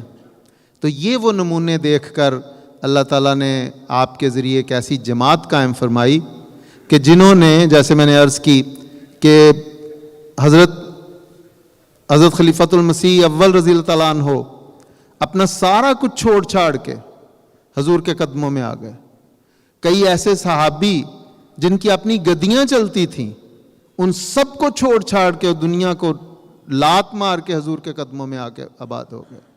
اور اللہ تعالیٰ نے بھی پھر ان کو غیر معمولی طور پر نوازا. بھی آپ نے محترم منصور ضیاء صاحب سے سنا کہ اللہ تعالیٰ نے الہاماً کہا کہ کیوں تنگ کیا ہوا ہے, وہ بچہ ٹھیک ہو گیا. اسی طرح کئی حضور کے اور صحابہ ہیں. حضرت قاضی حبیب اللہ صاحب رضی اللہ تعالیٰ عنہ کے متعلق آتا ہے کہ آپ کو الہام ہوا کہ تمہیں ولایت کا درجہ دیا جاتا ہے خلافت کے تابع. حضرت مسلم اور رضی اللہ تعالیٰ عنہ کا دور خلافت تھا, تو ایک تو اللہ تعالیٰ نے اپنی محبت کا اظہار ان کے ساتھ کیا حضرت قاضی حبیب اللہ صاحب کے ساتھ کہ تمہیں ولایت کا درجہ دیا جائے, تم میرے دوستوں میں شامل ہو, لیکن ساتھ ہی یہ سمجھا دیا کہ خلیفہ وقت کے تابع ہوگے تو یہ درجہ قائم رہے گا, ورنہ چھن جائے گا. اسی طرح حضرت قاضی صاحب کے متعلق یہ آتا ہے کہ بعض اوقات آپ کوئی دعا کرتے اور اس میں تاخیر ہوتی تو اپنی بہت ساری ایسی دنیاوی ضرورتیں انہیں ایک بالائے طاق رکھ کر بالکل اسے الگ ہو کر زمین پہ بستر ڈال کے سونا شروع کر دیتے. اپنی جو جائز ضرورتیں تھیں ان کو بھی ترک کر دیتے اور اللہ تعالیٰ سے یہ مطالبہ کرتے کہ جب تک میری دعا نہیں تم سنو گے میں ان چیزوں کو ہاتھ نہیں لگاؤں گا. تو اللہ تعالیٰ دعا سنتا تھا. اس لیے وہی بات, تو یہ وہ لوگ تھے ایسے ہیرے, ایسے نایاب افراد اللہ تعالیٰ نے حضرت مسیح موعود علیہ السلام کے ذریعے پیدا کیے, جن سے تاریخ احمدیت بھری پڑی ہے. لیکن ان لوگوں نے وہی بات جو پہلے میں نے عرض کی کہ انہوں نے دیانتداری کے ساتھ, نیک نیتی کے ساتھ خدا کے فرستادہ کی باتوں پر لبیک کہا, اور تب وہ اس مقام پر پہنچے. اور انہوں نے دنیا کو ٹھوکر مار کے ایک ذرہ کے برابر بھی نہیں سمجھا. تب اللہ تعالیٰ نے انہیں قبول کیا اور اپنے در پہ انہیں اعلیٰ مقامات سے نوازا. جزاک اللہ. جزاک اللہ. اصل چیز تو یہی ہے کہ جو حضرت مسیح موعود علیہ السلام ہم سے چاہتے ہیں وہ کیا ہے کہ حضور یہ چاہتے تھے کہ ہمارا خدا کے تعالیٰ کے ساتھ ایک زندہ تعلق پیدا ہو جائے. میں چند ایک حضرت صاحب کے چند ایک الفاظ پڑھ کے تو آج کے اس گفتگو کو میں ختم کرتا ہوں. حضرت مسیح موعود علیہ السلام فرماتے ہیں, راتوں کو جاگو, دعائیں کرو, آرام کرو. جو کسل اور سستی کرتا ہے وہ اپنے گھر والوں اور اولاد پر ظلم کرتا ہے. یعنی اگر ہم لوگ نماز نہیں پڑھتے تو یہ ظلم صرف ہم پہ نہیں ہے بلکہ ہماری اولاد پر بھی یہ ظلم ہوگا, کیونکہ اولاد نے ہم سے سیکھنا ہے اور نتیجہ کیا نکلے گا کہ اولاد بھی دین سے دور ہو جائے گی. پھر فرمایا کہ میں تو بہت دعا کرتا ہوں کہ میری سب جماعت ان لوگوں میں ہو جائے جو خدا تعالیٰ سے ڈرتے ہیں اور نماز پر قائم رہتے ہیں, رات کو اٹھ کر زمین پر گرتے اور روتے ہیں اور خدا کے فرائض کو ضائع نہیں کرتے اور دنیا کے کیڑے نہیں ہیں. اور پھر آپ نے فرمایا میں امید رکھتا ہوں کہ یہ میری دعائیں خدا تعالیٰ قبول کرے گا اور مجھے دکھائے گا کہ میں اپنے پیچھے ایسے نیک لوگوں کو چھوڑتا ہوں. اور اپنی جماعت کی تعریف کرتے ہوئے فرمایا بتیرے ان میں سے ایسے ہیں کہ نماز میں روتے اور سجدہ گاہوں کو آنسوؤں سے تر کر دیتے ہیں جیسا کہ صحابہ روتے تھے. بتیرے ان میں سے ایسے ہیں جن کو سچے خوابیں آتی ہیں اور الہام الہی سے مشرف ہوتے ہیں جیسا کہ صحابہ رضی اللہ عنہم ہوتے تھے. بتیرے ان میں سے ایسے ہیں کہ اپنی محنت سے کمائے ہوئے مالوں کو محض خدا تعالیٰ کی رضامندی کے لیے ہمارے سلسلے میں خرچ کرتے ہیں جیسا کہ صحابہ رضی اللہ عنہم خرچ کرتے تھے. اور یہی حضرت مسیح وسلم کی آنے کا مقصد تھا کہ مبارک وہ جو اب ایمان لایا, صحابہ سے ملا جب مجھ کو پایا. جزاکم اللہ.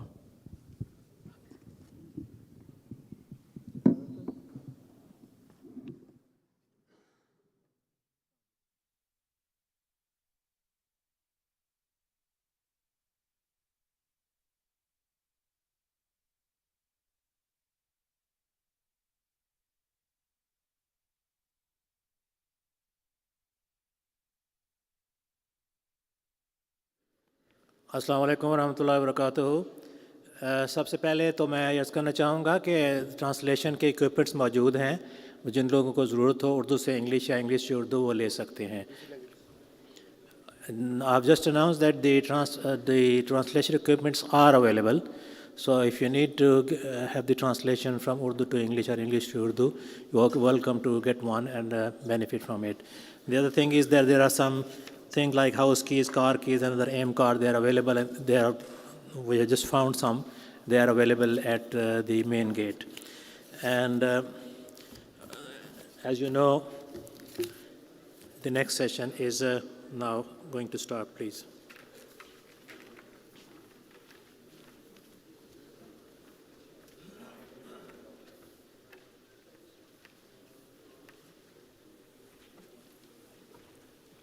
بسم اللہ الرحمن الرحیم. اب پروگرام کے مطابق نظم ہوگی. شیخ ندیم احمد صاحب تشریف لائیں.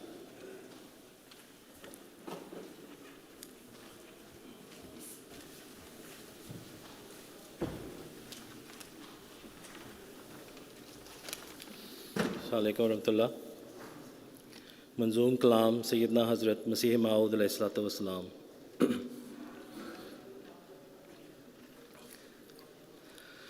یارو خودی سے باز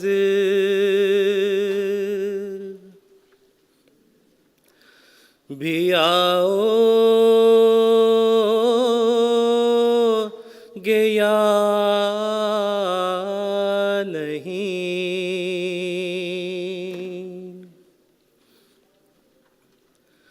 خوں اپنی پاک صاف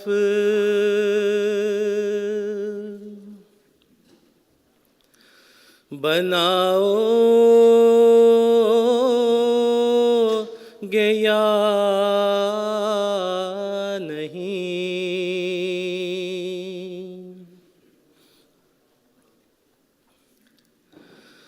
باطل سے میل دل کی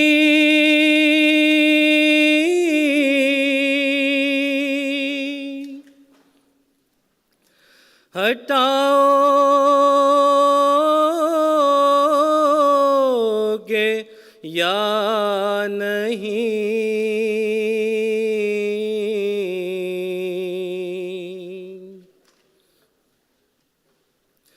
حق کی طرف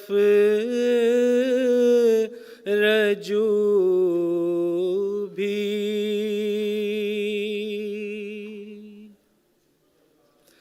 لاؤ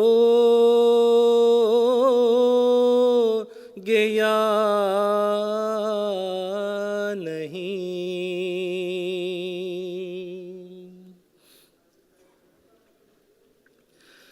کب تک رہو گے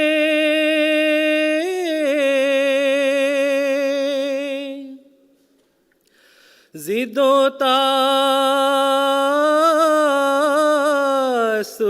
میں ڈوبتے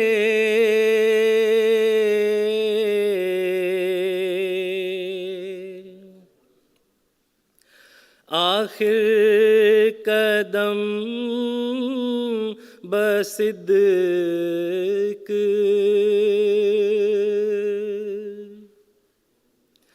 اٹھاؤ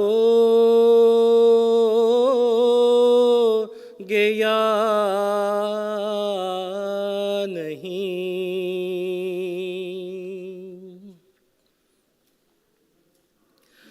کیوں کرو گے رد جو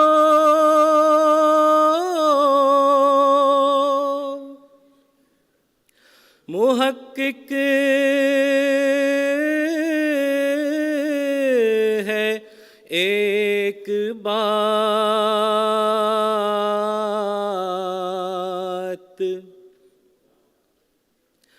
कुछ होश करके उज़्र सुनाओ गया नहीं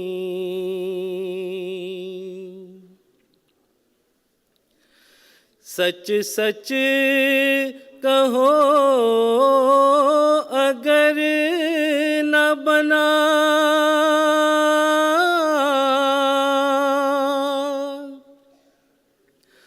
तुमसे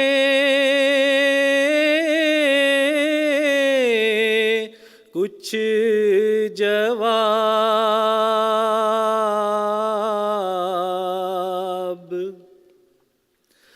फिर भी ये मुँह जहाँ को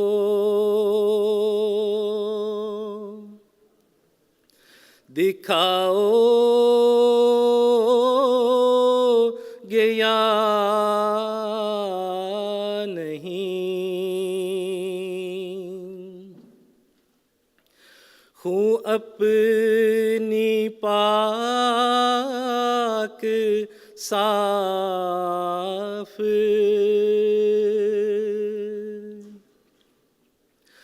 बनाओ गया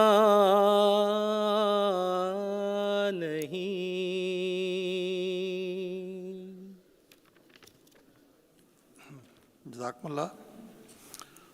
अब तकरीर होगी मकरम Abid Khan Sahib, press secretary, testimony of witnessing the blessing of खिलाफत।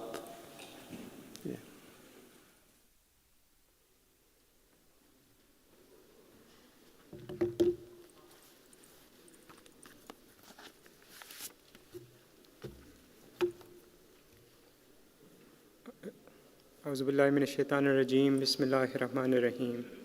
In the name of Allah, the gracious, ever merciful, respected chairman and all my dear brothers, Assalamu alaikum wa rahmatullahi wa barakatuhu. At the beginning, I'd like to express my gratitude and thanks to Majlis Ansarullah for the opportunity to say a few words on the topic of blessings of Khilafat. In the past few years, I've often had the chance to give several talks or speeches about Khilafat. And this is something that always weighs very heavily upon me, because the more a person has the opportunity to spend some time in the proximity of Khalifatul Masih, the more he comes to realize and recognize the true status of Khilafat and the way that Allah Ta'ala, the Almighty, guides the Khalifa Waqt at all times. Hence, to do justice to such a topic and to what I've seen and experienced is, to put it mildly, impossible. I say this as someone who has grown up in the shade of Khilafat, that as Ansar, if we want our children and grandchildren to succeed in their lives, both in terms of their spiritual state and in terms of navigating this Western society in which they are being brought up, it is of fundamental importance that they develop a bond, a sincere bond with Khilafat. Just to give a little personal anecdote, my father was Dr. Hamid Khan, and he was a GP doctor who lived for several decades in the town of Hartlepool until his death in early 2000. I remember how just a few days before he passed on, he asked me to sit with him in the hospital waiting room where he was getting some treatment. At that time, I was around 17 or just turned 17, and it was very clear to me that I was losing my father just as I'd lost my mother a few years before then. And now looking back as a father myself, I understand that at that point in my life, it would have been very easy for me to have gone off the rails and to become distant from my faith In fact, even now, I still remember one of my teachers at my college who, having learned that my mother and father had passed away, asked me with a mixture of sarcasm and a mixture of sympathy that if there is a God, how could he have done this to you? But as a young person, with the grace of Allah, I had a firm conviction and certainty that everything would be well and that I had no cause for complaint, God forbid, from Allah or from anyone else. And the reason was that in that waiting room, in the hospital waiting room, a few days before that, when I spoke to my father, he had told me that nothing could harm me so long as I strive to maintain a strong bond with the Khalifa Waqt, whoever he may be. He made it clear to me that every Ahmadi has a spiritual father, and that whilst our physical loved ones, our parents, grandparents, will come and go from this world, the Khilafat of this era is sure to last and to stay with us forever. And because of that, any Ahmadi who has maintained a sincere bond with Khilafat can never claim to be alone. More than 2 decades on, I have seen and lived the truth of those words. But it's not just my personal incident. This is the testimony and example of thousands of Ahmadis around the world. As a Waqf Zindagi in the Press and Media Office, I have personally seen thousands of people whose lives have been touched directly by the institution of Khilafat-e Ahmadiyya. I've seen how those people of all races and all ages have considered and truly believed and seen that not only have their lives been saved and protected, but also those of their future generations due to the love, prayers, and guidance of the Khalifa of the time. Now, after this brief introduction, I wish to move towards the main topic of my speech today. The organizers have requested specifically that I mention some more recent incidents from the past year, including those from Hazur's visit to America last year and his very recent visit to Germany a few weeks ago. Alhamdulillah, after the period of COVID lockdowns, in September and October 2022, Hazur traveled to the United States to inaugurate mosques in Zion, in Dallas, and also to spend some days in the Jamaat's Markaz in Maryland. Some people may not be aware that even before Hazur travels, there is much preparation that goes into his tours. He prepares his addresses, he prepares other aspects of his tour. And during that period, just before the USA tour, it was a similar time to now, Hazur was also busy because the Khudam Ijtema, Lajna Ijtema, and Ansar Ijtemas were taking place during that period. I had the good fortune that when Hazur was preparing his English addresses, I would have the opportunity to take dictation of those addresses. And I remember how on 8th of September last year, 2022, Hazur was preparing one of his addresses. And so he called me to take dictation. During that particular afternoon, there had been reports in the news that the Queen Elizabeth, was very seriously unwell. And so when I entered Hazur's office, I reported this to Hazur. A few minutes later, as I was taking the dictation, suddenly the door of Hazur's office opened, and it was Private Secretary Saab. And he came in to inform Hazur that news had come on the BBC that Queen Elizabeth had actually had passed away. After a moment after giving this news, Private Secretary Saab left the office.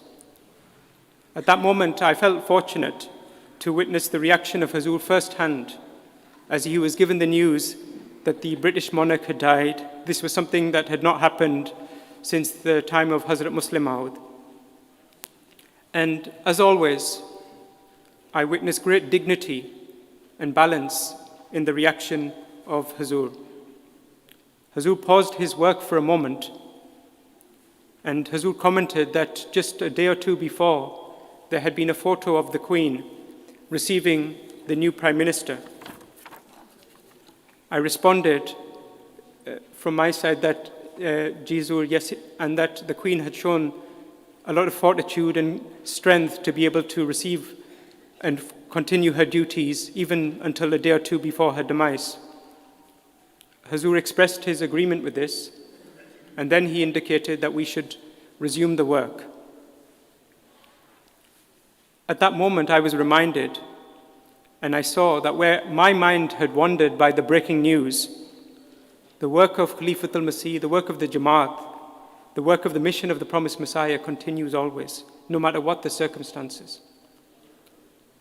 As I said, even though there was this big breaking news, Hazur's attention was not diverted for more than a few seconds.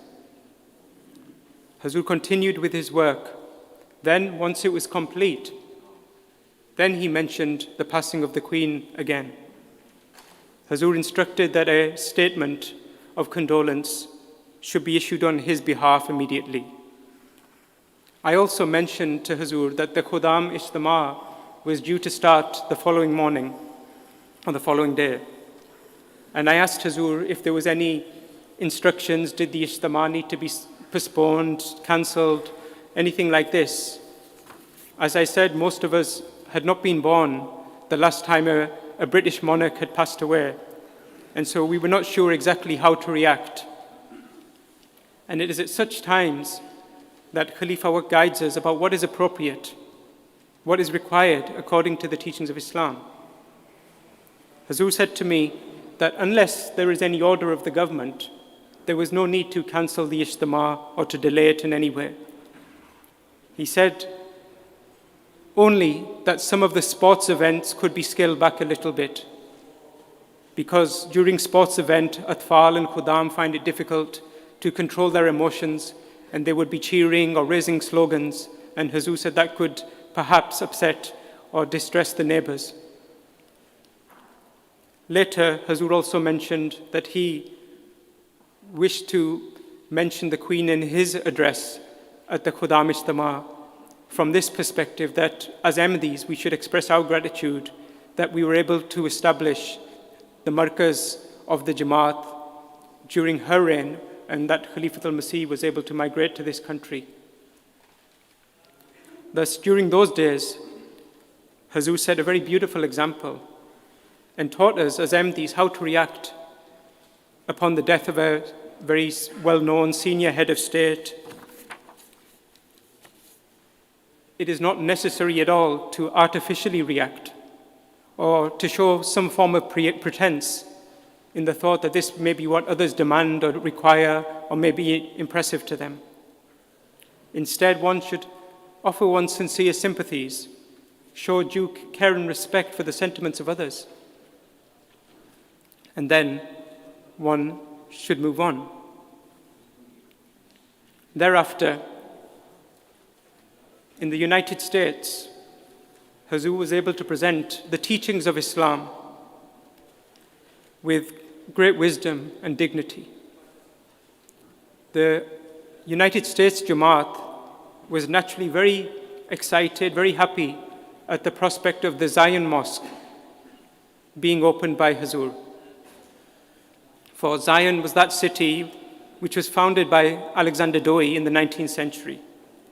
And having done so, he made it very clear that his mission was to eliminate Islam, and his hateful conduct and rhetoric about the Holy Prophet ﷺ led to a direct response from the promised Messiah ﷺ, and ultimately a great victory for the promised Messiah.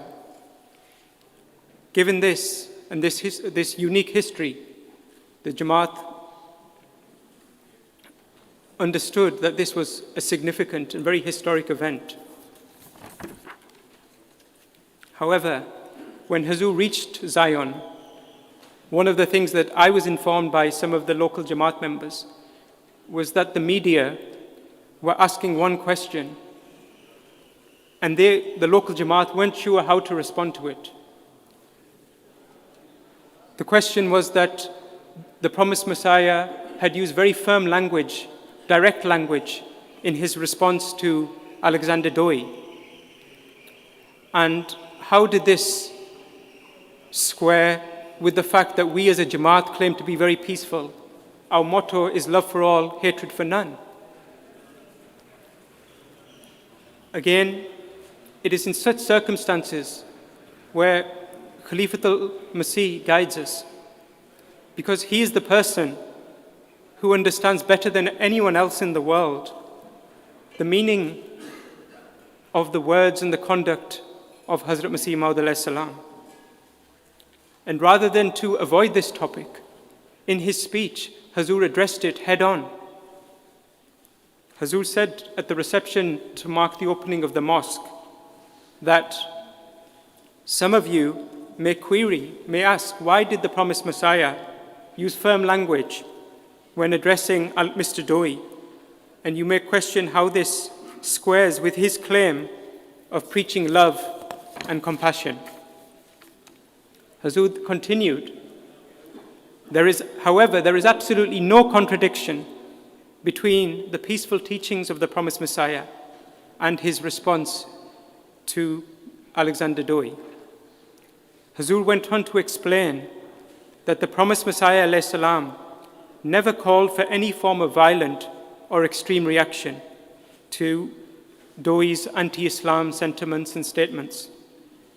Rather, he very respectfully sought to persuade him to respect the sentiments of Muslims. But it was Doi, on the other hand, who actively sought confrontation with Islam and said that he desired for it to be eliminated from the face of the earth.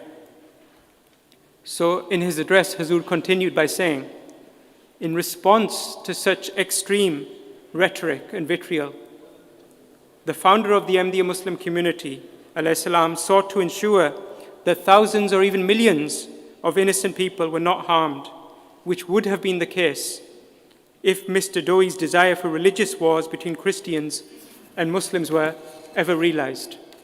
Hazur further said, accordingly, the promised Messiah challenged Mr. Doi to a prayer duel, Mubayla, and this was actually an act of compassion and a means to diffuse the situation. It was a fair and peaceful means to determine the truth. Hazur said, it is no exaggeration to state that it was a magnificent example of restraint in the face of immense provocation and hostility. This part of Hazur's address had a very profound effect on the guests and also amongst the members of the Jamaat in USA. I later spoke to many of the guests who appreciated this explanation.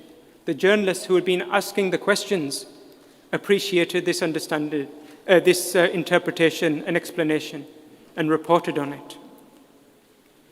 And they admitted that, having heard Hazur's words, the response of the promised Messiah to Alexander Doi was benevolent rather than harsh or disproportionate.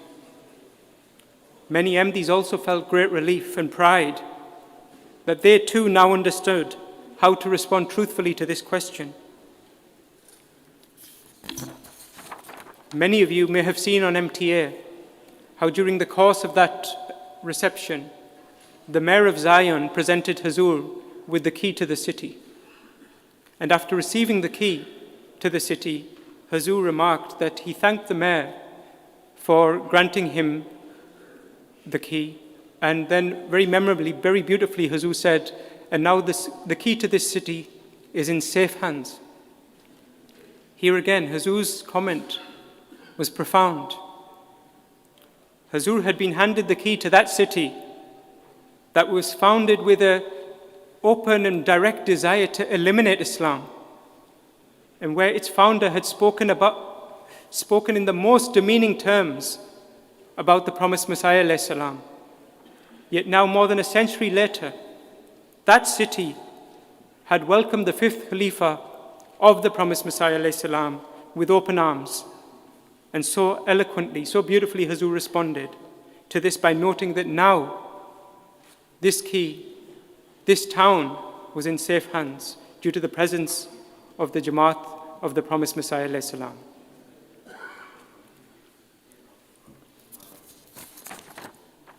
As I said, Hazur's words had a strong impact upon the guests.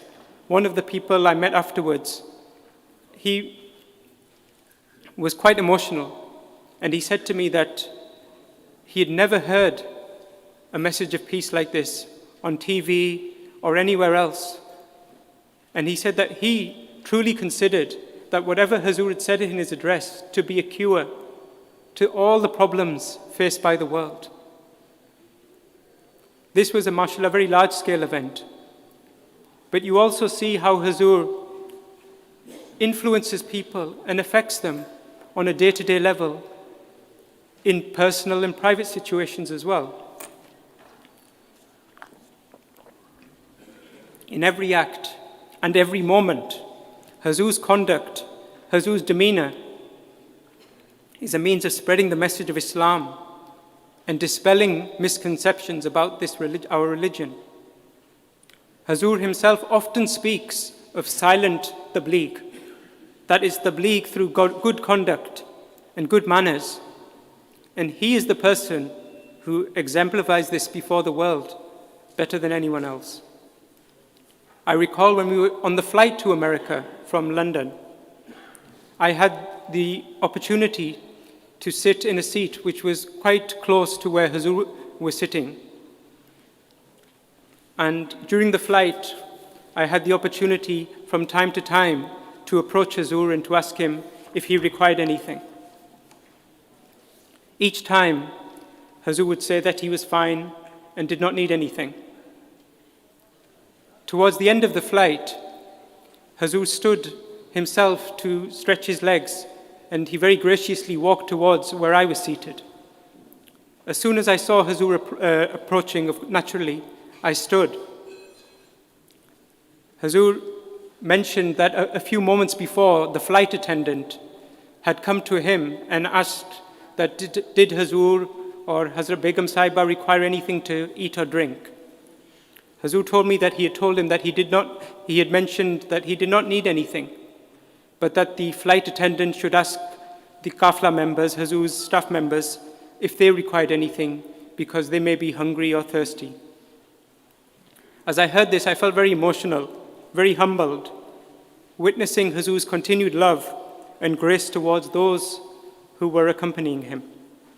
Truly, at every moment and every juncture, Khalifa Waqt fulfills the rights of his travel companions according to the teachings of Islam.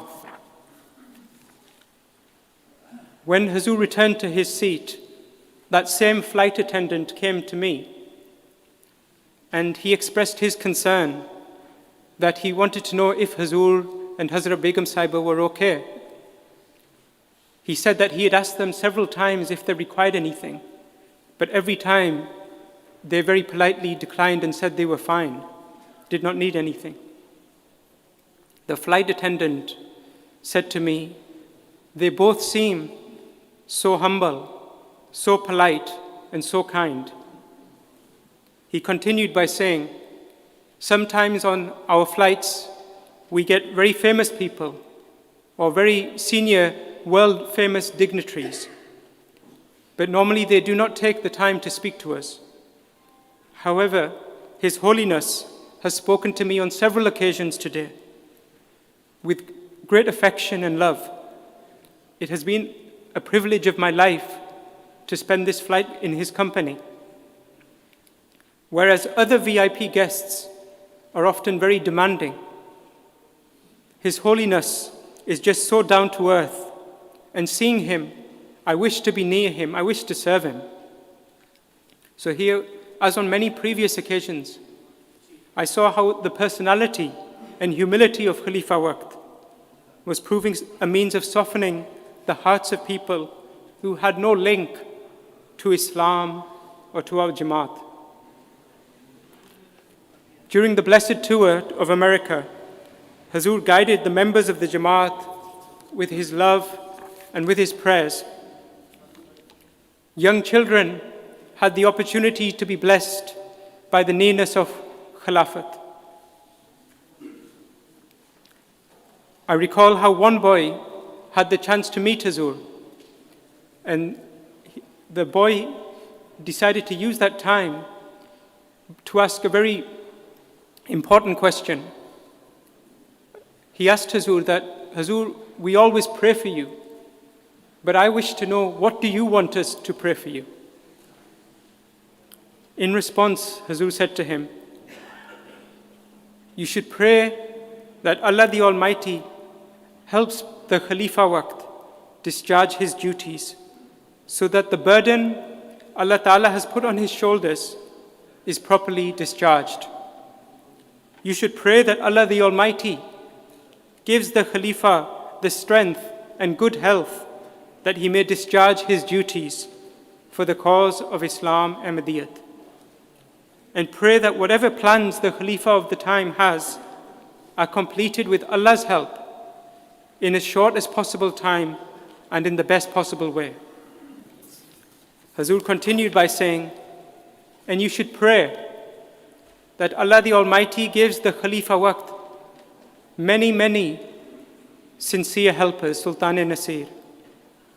And pray for yourself that may Allah the Almighty make you the sincere helper of the Khalifa Waqt, and that you be able to assist the Khalifa Waqt fulfill his assignments, his tasks, his wishes, and his plans.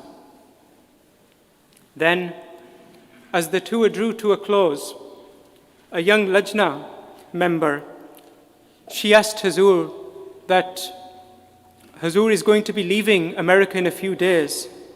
And so I wish to ask you that when you return, when Hazur returns home, what are his feelings? In response, Hazur said, if you feel saddened when I depart, then you should know that the same sentiments are mine as well. However, there is one difference. After some time, you may forget that I came here, but I will never forget you. And I will keep on praying for you all of the time. It was a very emotional comment, which I could sense that at that moment touched the hearts of everybody who was present. It illustrated the limitless, never-ending love of the Khalifa Waqt for the members of the Jamaat. Time is short, so I will not have the chance to mention too much about the visit to Germany, but there is one incident that I wish to mention. On the final night of Hazur's visit to Germany a few weeks ago, Hazur opened a mosque in a city called Fjungstadt. One of the guest speakers was a Somali Muslim lady who was a representative of the local government for integration. And when she had her turn to speak, she complained and expressed her grievance that there were no ladies in the main hall where the reception was taking place. A few minutes later,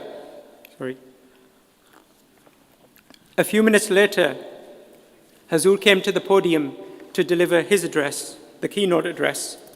And towards the end, Hazur responded to the Somali lady. Now, it is perhaps quite a natural instinct that when someone criticizes you, especially somebody you have invited to your home, that you may take offense or feel a degree of anger.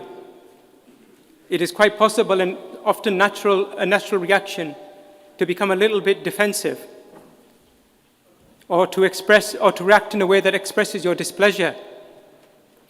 Yet the way Hazur responded to that criticism was masterful. He maintained the dignity of the Jamaat by responding calmly, with logic, and all the time with a smile upon his face. At the same time, he made a series of points that showed how futile and unjust the objection was. First, Hazur pointed out that there were many ladies in the hall, so it was factually incorrect. Hazur then said that perhaps she means that there are no MD ladies in the hall. But if there were no MDs in the hall, no ladies, MD ladies in the hall, that itself was not a reason for the politician to take offense. In a country where freedom was so valued, were MD ladies not free to sit where they preferred and to where they felt more comfortable, and in a way according to their religious beliefs and traditions? Hazur challenged the politician that rather than just speak your objection, first go and speak to our ladies, talk to them, seek their opinion before you reach conclusions. Hazur further said that no person should be under the misconception that Muslim ladies were uneducated or confined to their homes. Rather, they worked as doctors, engineers, or in many other professions. With pleasure and happiness, Hazur said that MD ladies and girls were generally better educated than MD boys and men, and that this was fundamentally important to the future of the world, because then they could play their role in nurturing the future generations. It was a beautiful and wonderful response, wherein Hazur displayed absolute calmness, yet firm conviction in the truth and wisdom of Islam's teachings.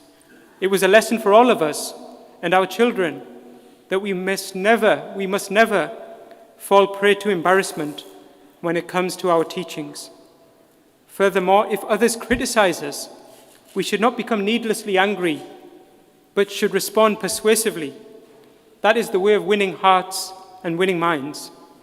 And this is something that Hazur mentioned in one of his other addresses in Germany, where Hazur very beautifully said that Islam does not permit Muslims to propagate their faith coercively through the abhorrent and destructive power of swords, bombs, or guns, but instead calls on them to use reason, evidence, and love to win the hearts and minds of mankind.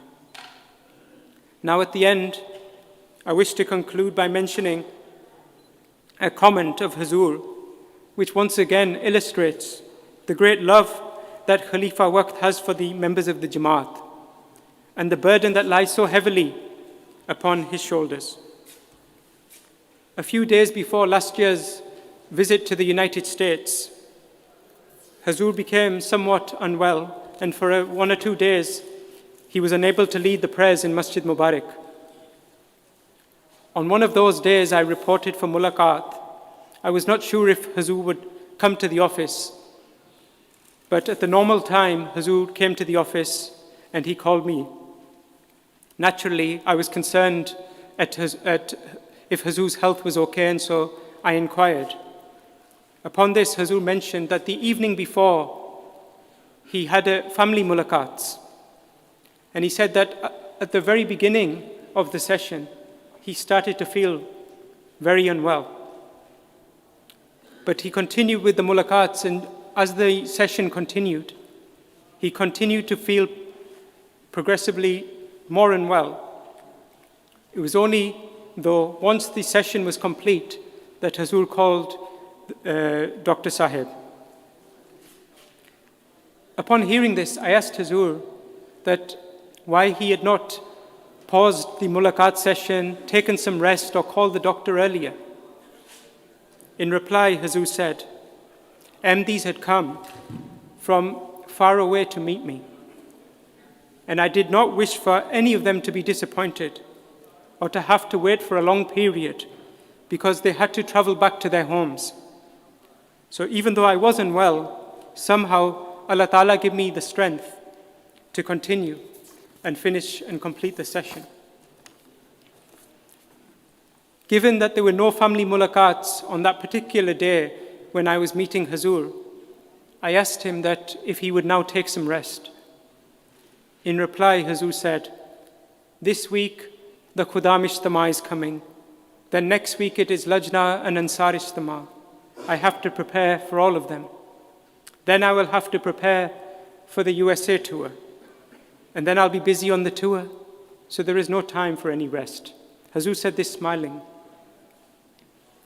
But I felt very emotional. And I felt pain to see Hazur unwell and to think of how constantly the Khalifa Waqt puts aside his needs for the sake of the Jamaat and hides his pain for the sake of others. I responded to Hazur by saying that, Hazur, to us you continue to look well and your routine continues regardless the same. And it was then that Hazur said something that really affected me, really shook me, something that I did not expect to hear. Hazur said कि तुम नहीं जानते कि मेरे दिल में क्या तकलीफ है, तुम बस मुझे देखते हो और समझते हो कि सब ठीक है. You do not know the pain that is in my heart. You just look at me and think that everything is well. At that moment, I do not think, or I did not feel that Hazur was necessarily just referring to the fact that he was feeling unwell that day. Rather, it was a rare moment where Hazur expressed the grief, the sadness that he often feels, perhaps constantly feels, as he observes the state of the world moving away from Allah Ta'ala and the sorrows and troubles that he receives when he meets or hears from MDs who are struggling in any way. Certainly, no doubt, the love that the Khalifa Waqt has for us is beyond our comprehension. The blessings of Khilafat that spread and transmit from Khalifa Waqt are apparent, whether he is in the United States, whether he is in Germany, whether he is here or anywhere else. And they will continue, inshallah, with the grace of Allah. But the question, as I conclude, the question is in turn, are we fulfilling our duties to Khilafat? As I said at the outset, without any doubt, if we wish to remain on the right path, if we wish the same for our children, we must remain forever attached to the blessed institution of Khilafat. And we must strive to inculcate within our children the importance of cultivating a direct and personal bond with the Khalifa of the time. May Allah enable us to do so. Jazakallah.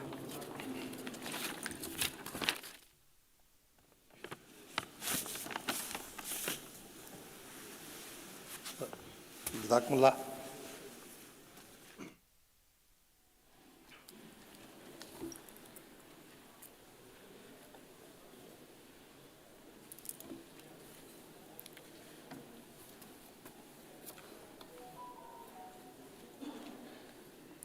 أشهد أن لا إله إلا الله وحده لا شريك له وأشهد أن محمدًا عبده ورسوله أما بعد فأعوذ بالله من الشيطان الرجيم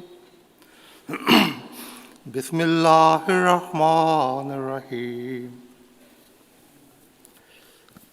आज मुझे इस मजलिस में बरक़ात खिलाफत ज़ाती मुशाहदात व तजर्बात के उन्वान पर कुछ अर्ज़ करना है.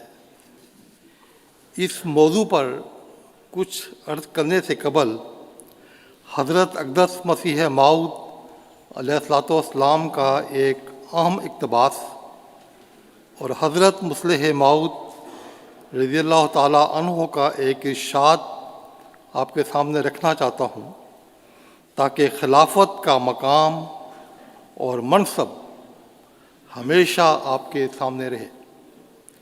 हज़रत मसीह मऊद अलैहिस्सलाम फरमाते हैं, खलीफा जानशीन को कहते हैं और रसूल का जानशीन हकीकी मानों के लिहाज से वही हो सकता है जो ज़िल्ली तौर पर रसूल के कमालात अपने अंदर रखता हो.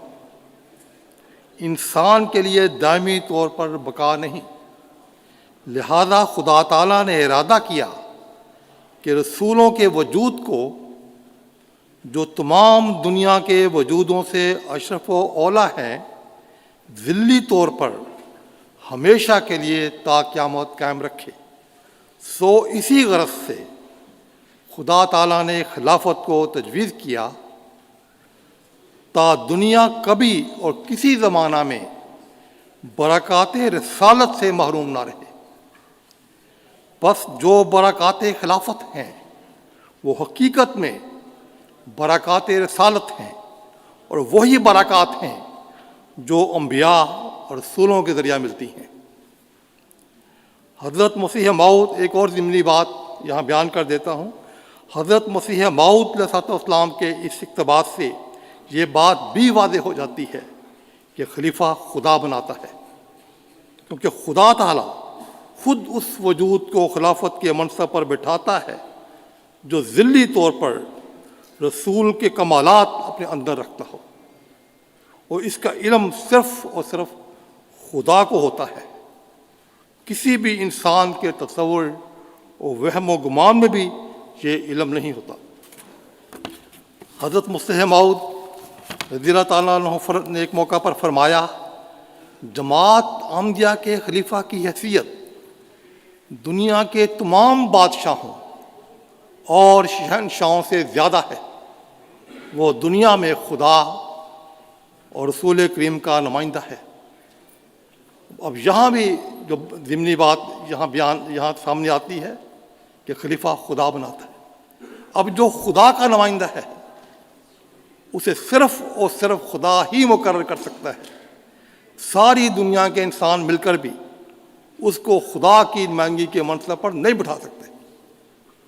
تو یہ بڑی قوی دلیل ہے۔ دونوں جو اقتباس میں نے پیش کیے ہیں اس میں سے جو ایک ضمنی چیز نکلتی ہے کہ خلیفہ خدا بناتا ہے۔ اب آگے مضمون کے مطابق جہاز کے اندر کا سفر، اندر کے حالات محترم عابد خان صاحب نے بیان کیے۔ اب میں جب جہاز سے باہر نکلنے کا میں حالات آپ کے سامنے رکھتا ہوں۔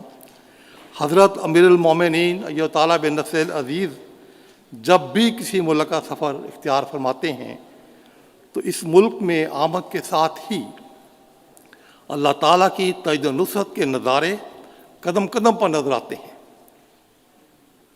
اور فتوحات کے نئے دروازے کھولے جاتے ہیں۔ حضور انور کا ہر قدم فرشتوں کے حصار میں اٹھتا ہے، اور کامیابیاں کامرانیاں حضور کے قدم چومتی ہیں۔ گزشتہ سال ستمبر اکتوبر میں حضور انور نے امریکہ کا دورہ فرمایا۔ اس دورہ کا آغاز زائن سے ہوا تھا۔ آج یہاں اس مجلس میں چند واقعات پیش کرنا چاہتا ہوں۔ جب حضور انور کا جہاز شکاگو کے انٹرنیشنل ایئرپورٹ پر اترا تو جہاز کے دروازہ پر یونائٹڈ ایئر لائن کے ٹرمینل نمبر 5 شکاگو کے اسسٹنٹ مینیجر اور شکاگو ایئرپورٹ اتھارٹی کے مینیجر اور لوکل پولیس چیف اور custom border petrol VIP reception کے انچارج، ان تینوں نے جہاز کے دروازہ پر حضور انور کا استقبال کیا، اور ایک خاص پروٹوکول انتظام کے تحت حضور انور کو ایک خصوصی لاؤنج میں اپنے ساتھ لے کر آئے۔ شکاگو ایئرپورٹ کے اسسٹنٹ مینیجر نے لاؤنج میں اپنی خواہش کا اظہار کیا کہ میں حضور انور کے ساتھ تصویر بنوانا چاہتا ہوں۔ چنانچہ اس نے حضور انور کے ساتھ تصویر بنائی۔ جب حضور انور ایئرپورٹ سے باہر گاڑی میں بیٹھ رہے تھے تو یہ مینیجر حضور انور کی گاڑی کے پاس کھڑے تھے۔ حضور انور کو باہر گاڑی تک لے کر آئے، اور ان کی آنکھوں میں آنسو تھے۔ یہ سارا نظارہ ہم خود دیکھ رہے تھے۔ ان کی آنکھوں میں آنسو تھے۔ کہنے لگے کہ آج میری زندگی کا ایک روحانی تجربہ ہے۔ پتہ نہیں کہ دنیا میں میری کون سی نیکی کام آئی ہے کہ مجھے اتنی بڑی روحانی شخصیت سے ملنے کا موقع ملا ہے، اور مجھے اس شخصیت کی قربت نصیب ہوئی ہے، اور مجھے اتنی بڑی جزا ملی ہے۔ آج کا یہ واقعہ میرے لیے ساری زندگی یاد رکھنے والا واقعہ ہے۔ پھر شکاگو ایئرپورٹ اتھارٹی ٹرمینل 5 کے مینیجر نے بھی اپنی خواہش کا اظہار کیا لاؤنج میں اور حضور انور کے ساتھ تصویر بنوائی۔ مینیجر صاحب ان دنوں رخصت پر تھے۔ جب ان کو علم ہوا کہ خلیفۃ المسیح آ رہے ہیں تو انہوں نے اپنی رخصت منسوخ کر دی، اپنی چھٹیاں ختم کر کے ایئرپورٹ پہ آ گئے اور کہنے لگے کہ میں حضور انور کے استقبال کے لیے آیا ہوں اور حضور انور سے ملنے کے لیے آیا ہوں، اپنی چھٹیاں ختم کر کے آیا ہوں۔ کہنے لگے جب حضور سال 2012 میں شکاگو آئے تھے تو اس وقت میں مل نہ سکا تھا، آج جو ہی مجھے علم ہوا کہ خلیفۃ المسیح آ رہے ہیں تو میں نے اپنی رخصت ختم کر دی، میں ایئرپورٹ پہ آ گیا تاکہ حضور انور کو دیکھ سکوں اور مل سکوں۔ ڈاکٹر ڈوئی کے شہر زائن میں ایک عظیم الشان نشان اس طرح ظاہر ہوا کہ ڈاکٹر ڈوئی نے تو یہ کہا تھا کہ اس کے اپنے بسائے ہوئے شہر زائن سے اسلام کی آواز ہمیشہ کے لیے دبا دی جائے گی اور اسلام کا کوئی نام لیوا بھی نہ ہوگا، اور اس شہر میں اسلام کا نام لینے والا داخل بھی نہیں ہو سکتا۔ یہ تو اس کا اعلان تھا جو ہمیشہ کے لیے عبرت کا نشان بن چکا ہے۔ لیکن آج جب حضرت خلیفۃ المسیح الخامس عید اللہ تعالیٰ بن نصر العزیز کے مبارک قدم زائن کی سرزمین پر پڑے، خدا کی تقدیر نے احمدیت کے لیے فتوحات کے دروازے کھول دیے۔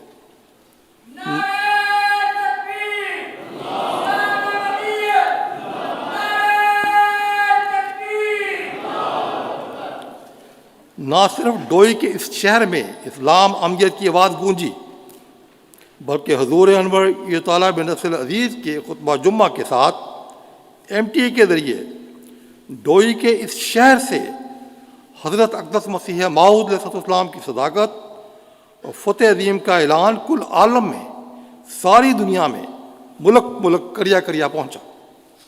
حضور انور کے زائن میں قیام کے دن بڑے ہی مبارک دن تھے۔ ہر دن اور ہر رات کا لمحہ لمحہ حضرت اقدس مسیح موعود علیہ السلام کی صداقت پر گواہی دے رہا تھا۔ پھر وہ وقت بھی آیا جب زائن شہر کے میئر نے مسجد فتح عظیم کی افتتاحی تقریب کے دوران حضور انور یہ تعالیٰ بن نصر العزیز کی خدمت میں شہر کی چابی پیش کی، جس پر حضور نے میئر کا شکریہ ادا کرتے ہوئے فرمایا، مجھے یقین ہے کہ اب یہ چابی محفوظ ہاتھوں میں ہے۔ ڈاکٹر ڈوئی نے تو یہ کہا تھا کہ اس شہر میں اسلام کا کوئی نام لیوا بھی نہ ہوگا اور نہ یہاں کوئی اسلام کا نام لینے والا داخل ہو سکتا ہے۔ آج اس شہر کی چابی حضرت اقدس مسیح موعود علیہ السلام کے خلیفہ کے ہاتھ میں تھما دی گئی کہ اب یہ شہر آپ کا ہے۔ حضور انور عید اللہ تعالیٰ بن نصر العزیز کے اس مبارک سفر میں حضرت اقدس مسیح موعود علیہ السلام کی صداقت کے نشانات ظاہر ہوتے چلے گئے۔ ایک نشان یہ ظاہر ہوا کہ حضرت اقدس مسیح موعود علیہ السلام نے اپنی کتاب حقیقت الوحی میں ڈاکٹر ڈوئی کے ساتھ ہونے والے مباحثہ کے حوالہ سے ان 32 اخبارات کے نام شائع کیے تھے جنہوں نے اپنی اشاعت میں اس مباحثہ کا ذکر کیا تھا۔ ان 32 ناموں کا ذکر کر کے حضرت مسیح موعود علیہ السلام نے لکھا تھا کہ یہ اخبار صرف وہ ہیں جو ہم تک پہنچے ہیں۔ اس کثرت سے معلوم ہوتا ہے، یعنی یہ تعداد 32 کی ہے، بڑی تعداد، اس کثرت سے معلوم ہوتا ہے کہ سینکڑوں اخباروں میں یہ ذکر ہوا ہوگا۔ اب دیکھیں، حضرت اقدس مسیح موعود علیہ السلام نے اس وقت سینکڑوں کا ذکر کیا جبکہ کسی کے وہم و گمان میں بھی یہ نہیں تھا کہ یہ تعداد 100 تک بھی پہنچے گی۔ اب اللہ کی شان دیکھیں کہ خدا کے مسیح کے قلم سے جو الفاظ نکلے وہ کس طرح پورے ہوئے۔ امریکہ جماعت کی ٹیم نے اخبارات کی تلاش کے لیے ایک جہاد شروع کیا اور انت تک محنت کی۔ حضور انور بن نصر العزیز کے اس دورہ سے قبل 156 اخبارات مل گئیں، جن میں اس مبالغہ کا ذکر شائع ہوا تھا۔ اب ان 156 اخبارات کے تراشے یہ کتابی صورت میں بھی شائع ہو چکے ہیں۔ ایک اور عظیم الشان نشان امریکہ کے سفر میں یہ ظاہر ہوا کہ حضور انور کے دورہ زائن اور مسجد فتح عظیم کے افتتاح کے حوالہ سے دنیا میں جو غیر معمولی کوریج ہوئی اس نے تمام سابقہ ریکارڈ توڑ دیے۔ American news agency associated press, جو کہ اس وقت دنیا کی سب سے بڑی نیوز ایجنسی ہے، اس نے مسجد فتح عظیم کے افتتاح کے حوالہ سے ایک بڑا تفصیلی مضمون شائع کیا۔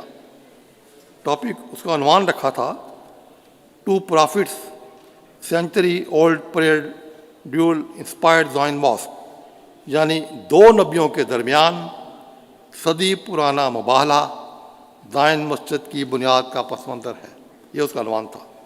اس میڈیا آؤٹ لیٹ کی ویب سائٹ کے مطابق تقریباً دنیا کی آدھی آبادی اس کے قارئین ہیں، یعنی دنیا کی آدھی آبادی تک حضور انور کی امریکہ میں آمد، مسجد کے افتتاح اور ڈاکٹر ڈوئی کے ساتھ حضرت اقدس مسیح موعود علیہ الصلوۃ والسلام کے مباہلہ کی تفصیلات پہنچی۔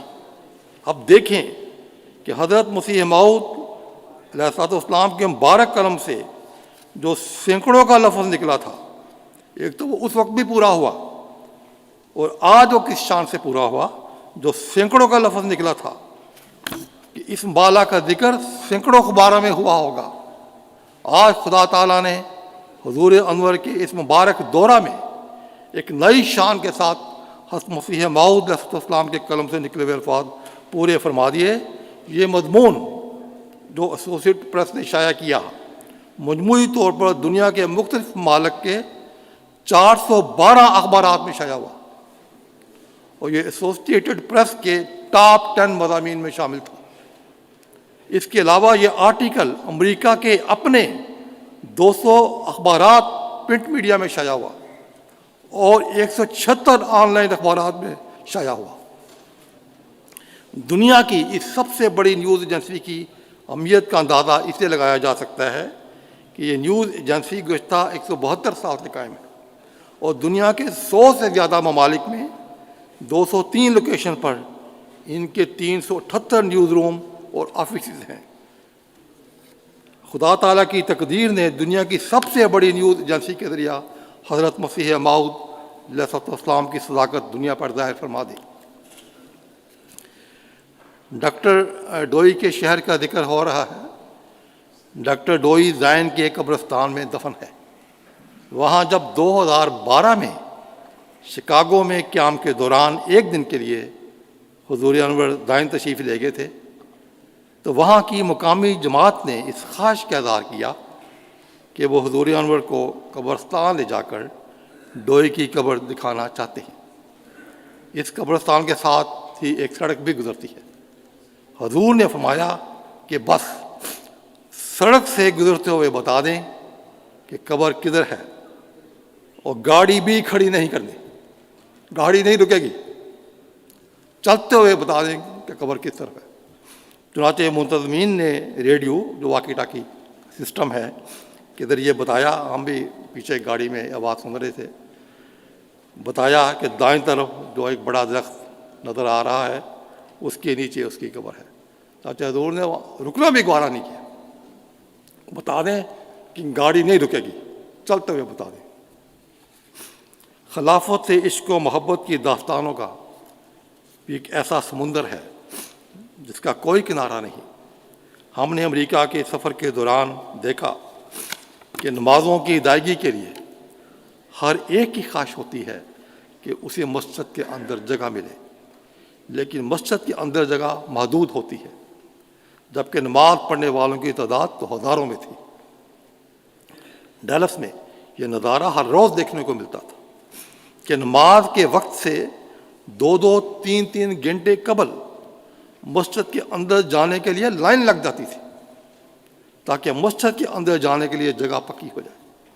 یہ خلافت کے عاشق اور فدائی 2-2 3-3 گھنٹے قطاروں میں محض اس لیے کھڑے رہتے تھے کہ مسجد کے اندر جا کر اپنے پیارے آقا کی اقتداء میں نماز ادا کر سکیں۔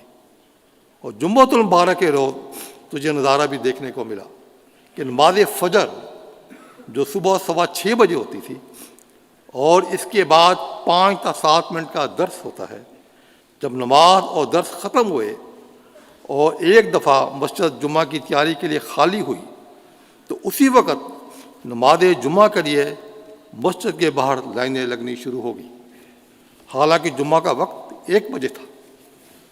یہ فدائی اور عاشق 5-6 گھنٹے قبل ہی مسجد کے اندر نماز پڑھنے کے لیے لائنوں میں کھڑے ہو گئے۔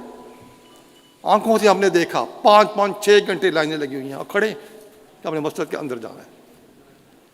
ایک صاحب کہنے لگے کہ نامعلوم زندگی میں دوبارہ موقع آتا ہے یا نہیں، اس لیے آج ہم یہ موقع کھونا نہیں چاہتے، اب ہم 5-6 گھنٹے اندر جانے کے لیے انتظار کریں گے۔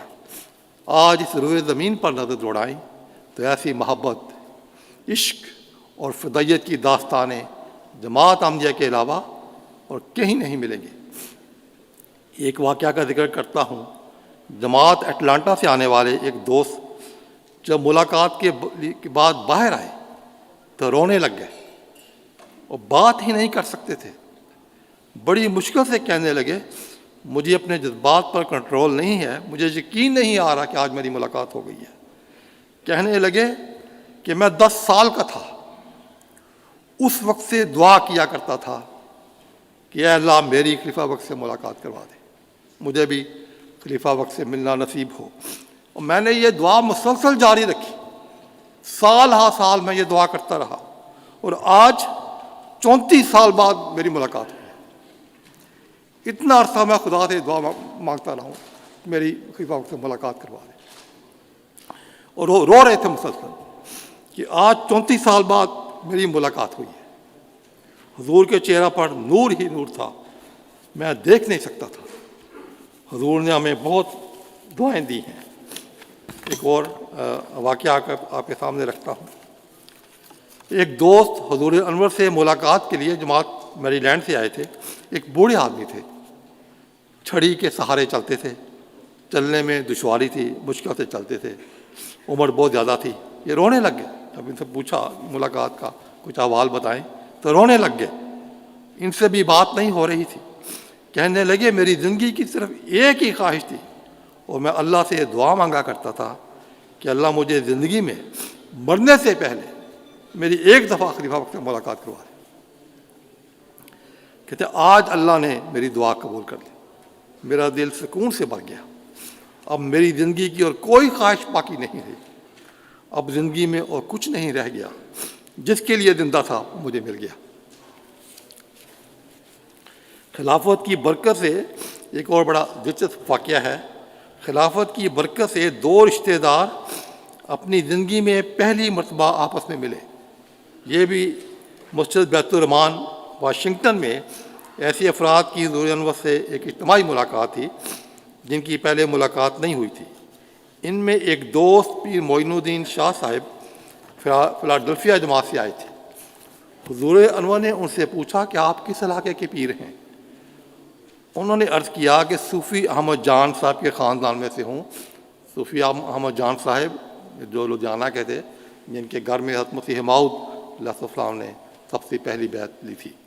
تو کہنے لگے میں صوفی احمد جان کے خاندان میں سے ہوں۔ حضور نے بتایا کہ کیا آپ کو معلوم ہے کہ آپ کے ایک عزیز رشتہ دار بھی یہاں اس مجلس میں آئے ہوئے ہیں؟ انہوں نے کہا مجھے بالکل علم نہیں۔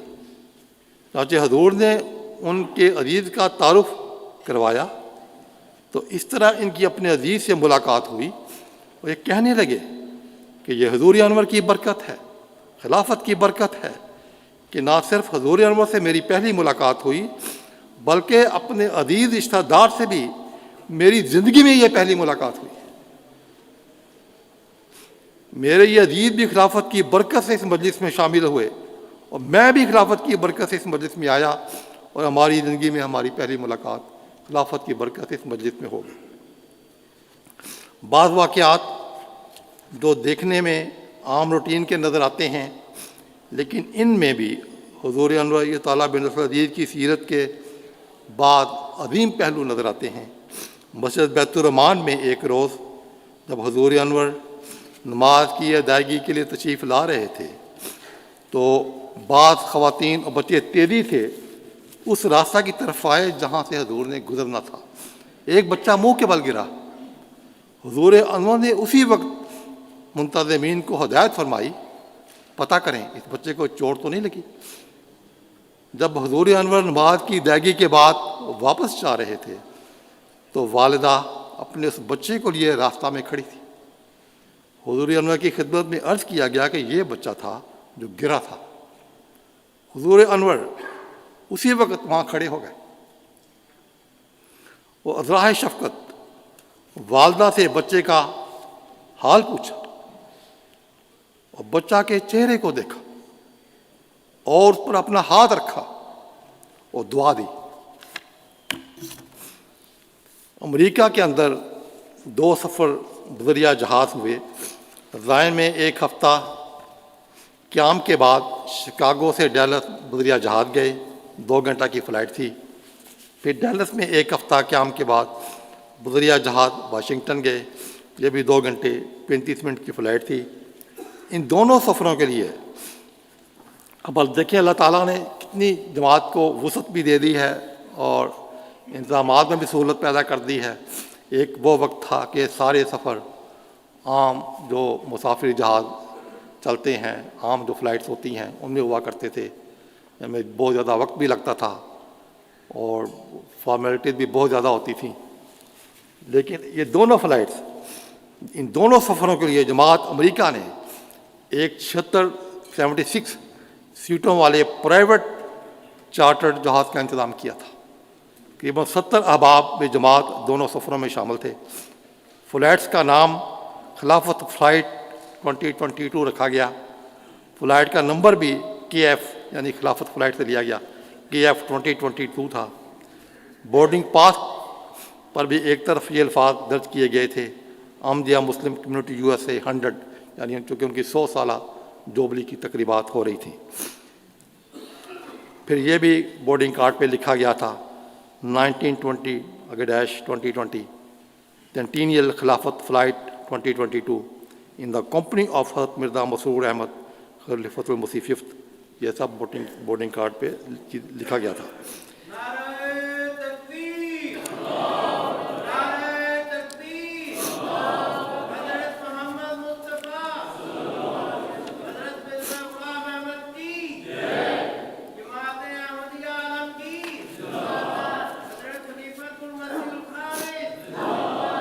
ان فلائٹس میں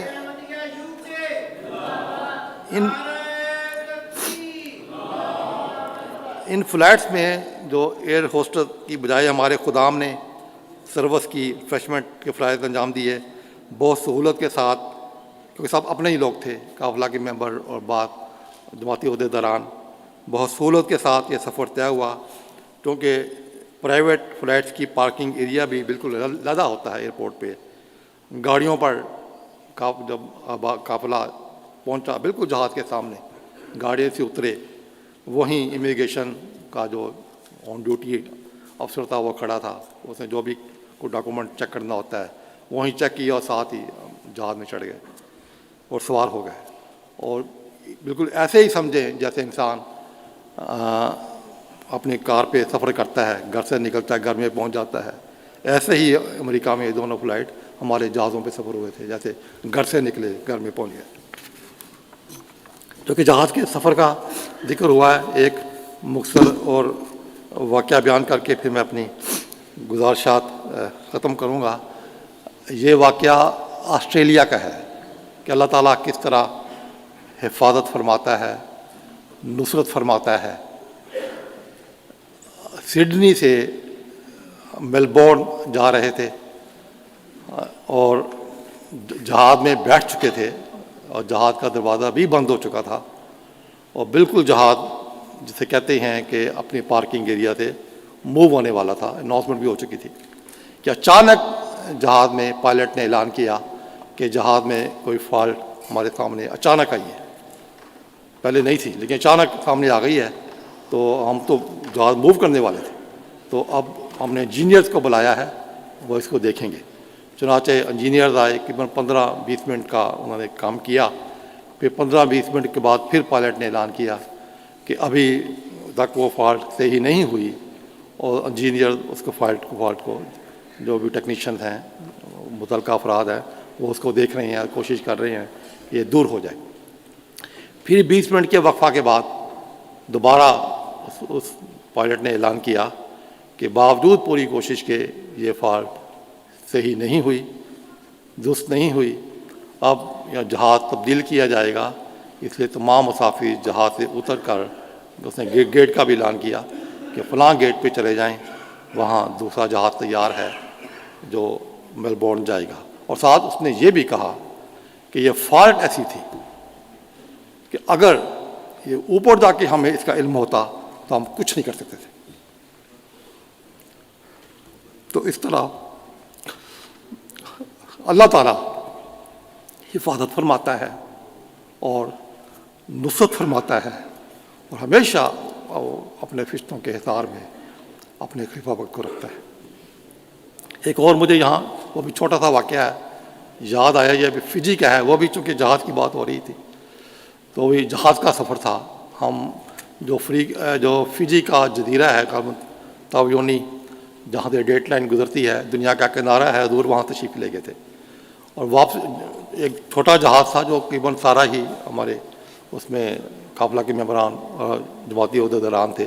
بڑا جہاز نہیں تھا، کوئی 25-30 سیٹ کے قریب سیٹیں اس کے اندر تھیں. رات کو واپسی تھی، شام ہو چکی تھی، اندھیرا ہو چکا تھا. تو جو ہی جہاز وہاں سے اڑا، تاویونی سے ناندی واپس آ رہے تھے، قریباً 40 منٹ یا اسے زائد کی یا گھنٹے کی فلائٹ تھی. تو جو ہی جہاز اوپر اڑا تو شدید طوفان تھا. جو پیسیفک آئی لینڈ ہیں جہاں سمندر ہے اور جزائر ہیں، وہاں جو طوفان آتے ہیں وہ ناقابل بیان ہوتے ہیں. ایک تو بجلی کی گرج چمک چاروں طرف، جو جہاز کے جو شیشے تو اس میں نظر آ رہی تھی، اور بڑی تیز ہوا، اور جہاز اس طرح چکولے کھاتا تھا کہ بیان نہیں کیا جا سکتا. وہ کبھی 25-30 میٹر دائیں طرف چلا جاتا تھا، کبھی 25-20 میٹر بائیں طرف چلا جاتا تھا، کبھی یکدم نیچے گہرا سمندر تھا تھرو آؤٹ، کبھی اوپر. تو جو ہم لوگ جو بیٹھے ہوئے تھے تو بیلٹ تو باندھی ہوئی تھیں، لیکن پھر بھی جمپ لگا کے ساتھ جو سر تھا چھتوں کو لگتا تھا. تو ہم نے اگلی سیٹ کو جسے اس طرح پکڑ کے، سیٹ کو اس طرح پکڑ کے بیٹھے ہوئے تھے، کم از کم سر جو ہے وہ چھت سے نہ ٹکرائے. اتنے ہچکولے کھا رہا تھا جیسے وہ اٹھا کے ہوا اس کو مار رہی تھی. کہ ہم نے دیکھا حضور ہمارے 1-2 سیٹیں چھوڑ کے سامنے حضور اور بیگم صاحبہ بیٹھے ہوئے تھے، بڑے پرسکون، دعا میں تھے لیکن بڑا پرسکون، چہرہ پر سکون تھا. لیکن جو باقی قافلہ کے ممبران تھے بڑی مشکل حالت میں تھے.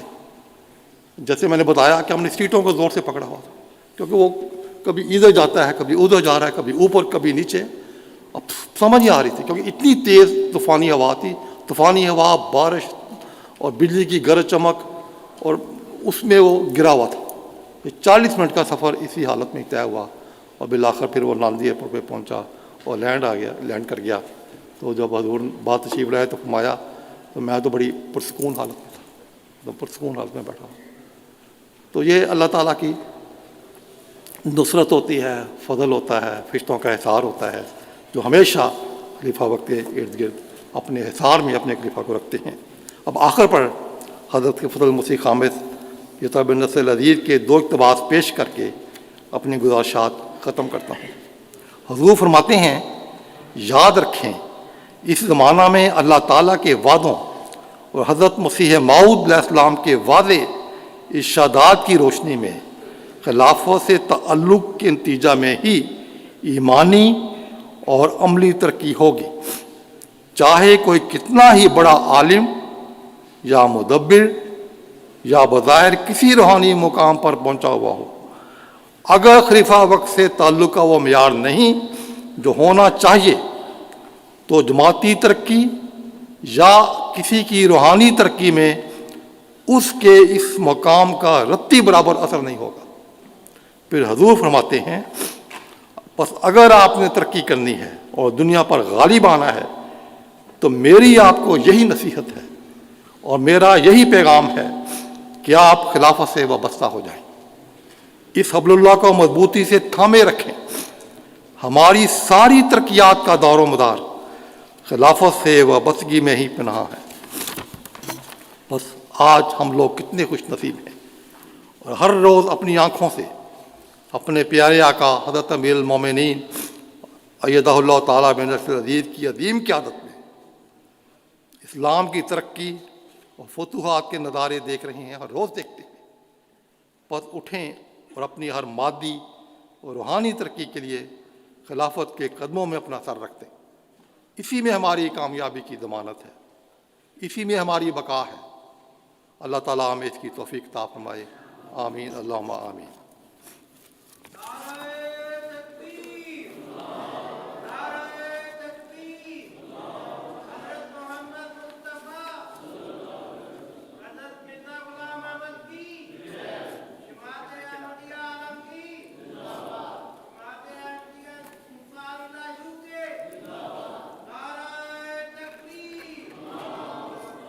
Assalamu alaikum wa rahmatullahi wa barakatuhu.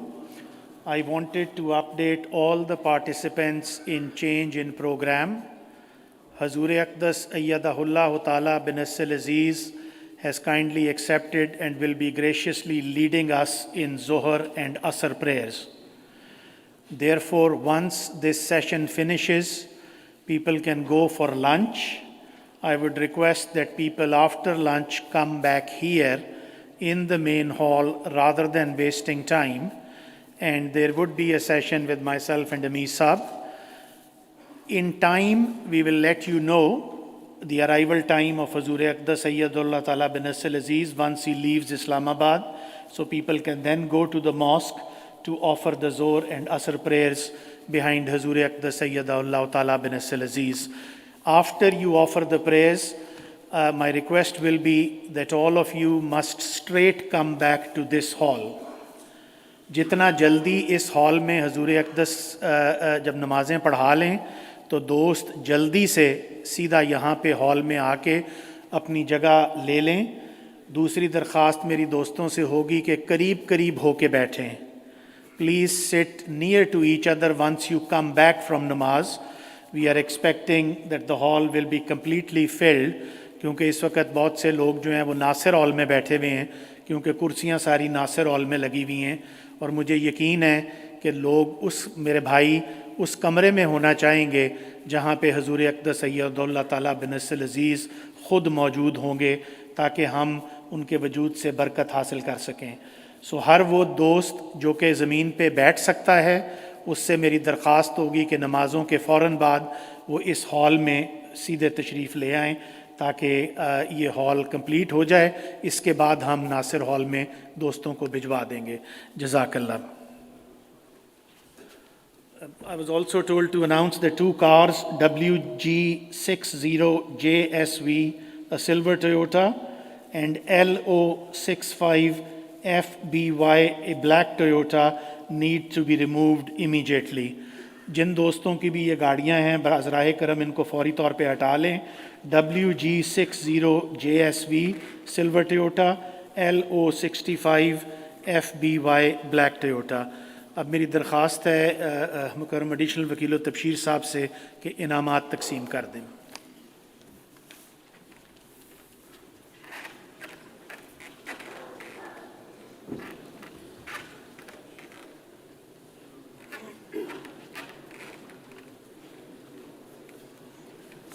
السلام علیکم ورحمۃ اللہ وبرکاتہ۔ بسم اللہ الرحمن الرحیم۔ Now we have a prize distribution. I humbly request respected Abdul Majid Tahir Sahab, additional Wakil Tabshil, kindly give prizes. We'll start with the academics competitions. These are only first prizes. First prize for Tilawat, Faizan Rajput Sahib of Baitul Futuh. Nazam first, Khalid Bhatt Sahib of Nasr region.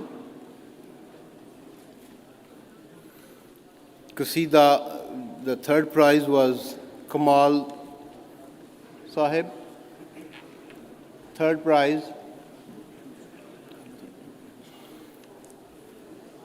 And then the first prize is Rami Barrio Sahib.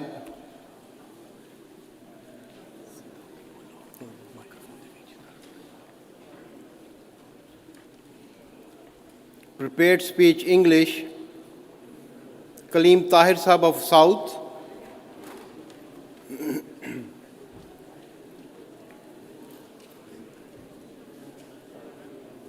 Prepared speech Urdu, Abdul Sami Abad Sahib of Fazal region.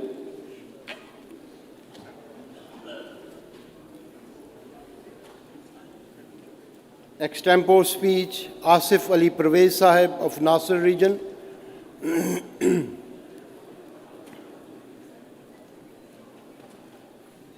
Extempore speech English Tahir Tore Sahib of Southwest.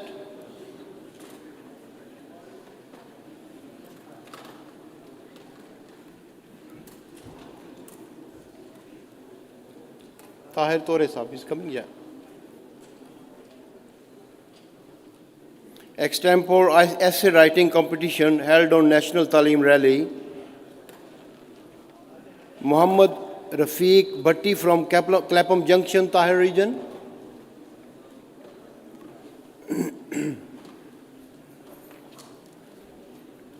Nazmi Allah Sahib can collect this prize.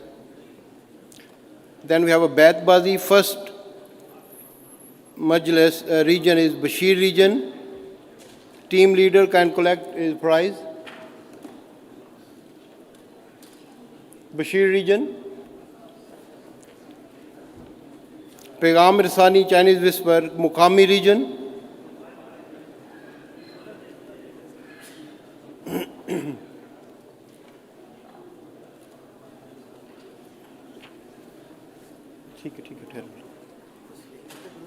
No, it's not. It's a Mukami region.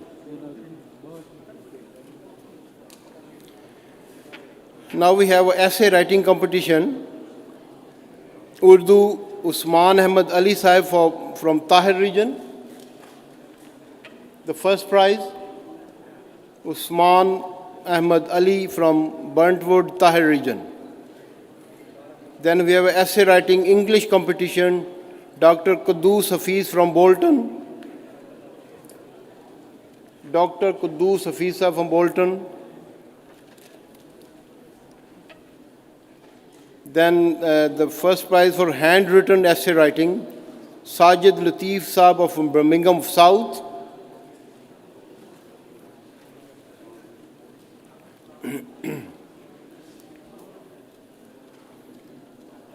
Best region for Hifz-e-Quran, West Midland. Nazim Saab Talimul Quran, West Midland, or Nazmi Allah Saab, anyone?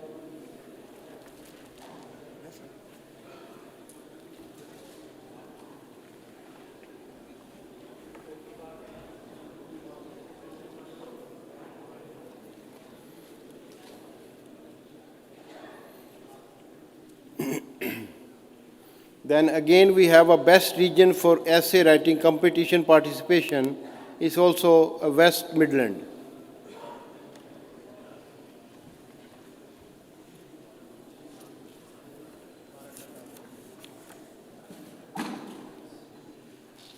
Barakallahu lakum.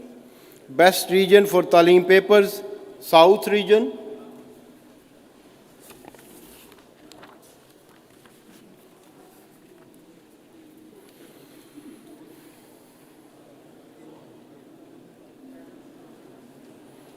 Best Majlis for Tabligh activities is Dudley Majlis of West Midland.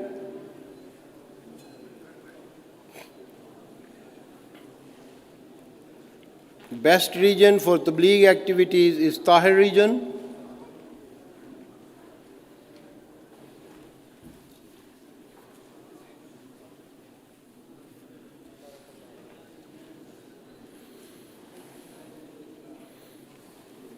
Then we have highest bats achieved Majalis. The best Majlis is Clapham Junction of Tahir region.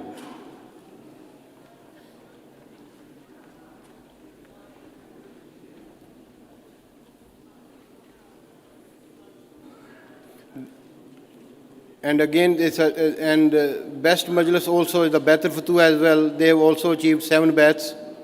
and Clapham Junction also received 7 bets. So Baitul Futuh and Clapham Junction.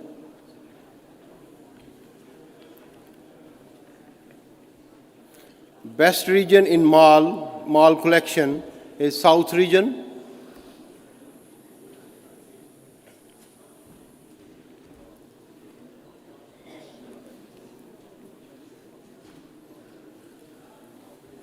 Mall collection, South region.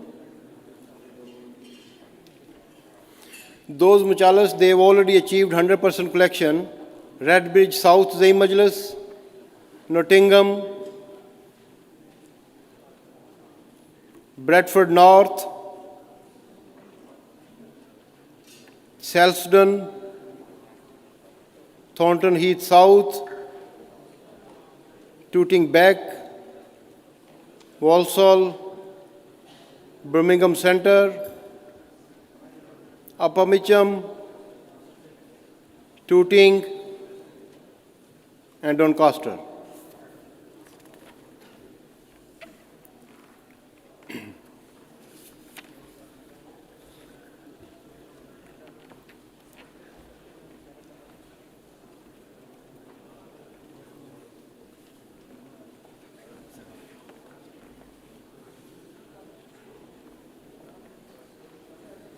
ये बैत वाला रह गया ना दोबारा आ गया हाँ ठीक बैत तो आगे ले गया वो अच्छा ठीक highest bats achieved region that is already announced that the 7 bats were achieved. Baitul Futuh region, kindly collect our prize for yes,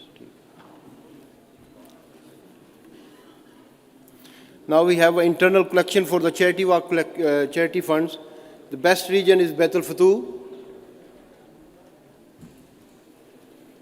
Best Majlis for charity collection is Merton Park, Zaim Saab or Munzim Merton Park. Then we have a top collection by one person, he donated handsome amount, Zahir Ahmed Chaudhary Sahib of Merton Park.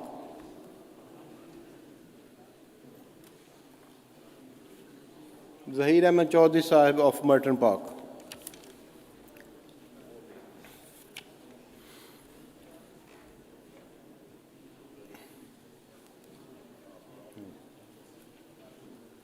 Best region in poppy collection, East region.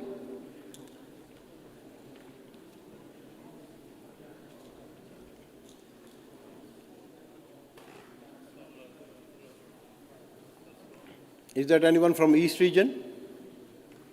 Yes, please. Best Majlis for Talimul Quran, Majlis Selsdon of South region.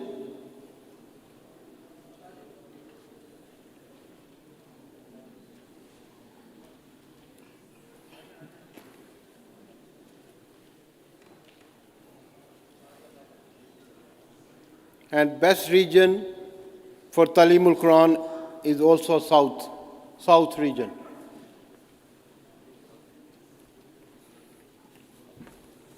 Best region for Ishar activities for year 2023 is Tahir region.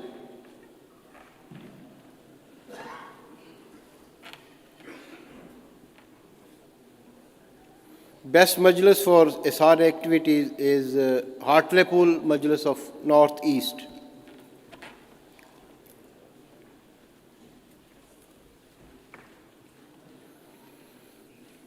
So far, up to 11 o'clock, best attendance as far as the Majlis is concerned is Baitul Futuh.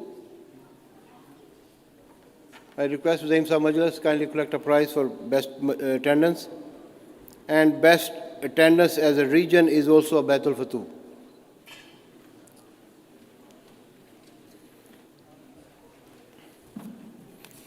Now we have one prize for most improved Majlis.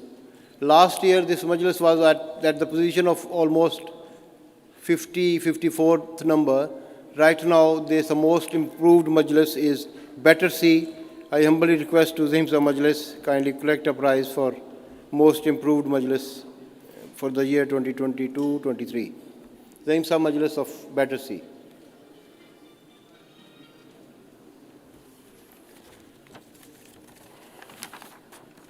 Now we have certificates for mall collection. Those mujalas, they have already achieved 100% or up to 80%. We request to all region Nazminiala, they come one by one and they can collect the certificates of those mujalas. Fazal region,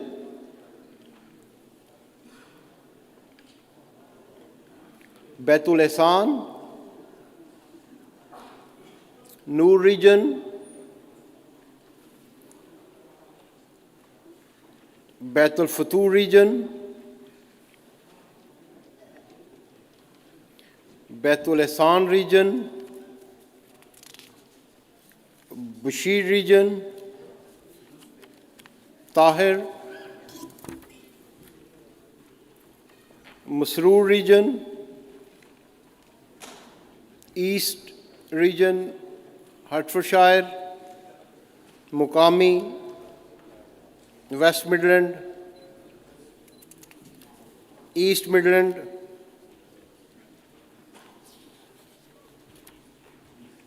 Nasir,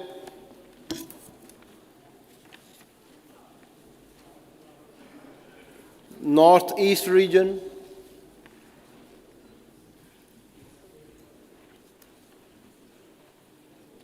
South region, Scotland, Wales and Southwest, and Northwest region.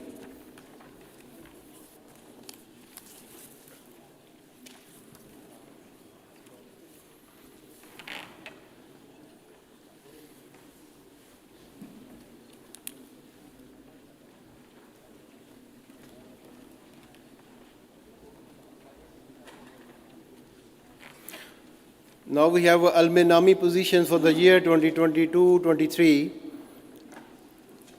This year we have a tie for the two best regions. This year second position is for, there is two regions. One is Noor region, second position Noor and Tahir region. Nazmi Ala Sab Noor and Tahir, they can collect their signed certificates signed by Zuri Aqda Sayyidullah Ta'ala bin Rasul Aziz.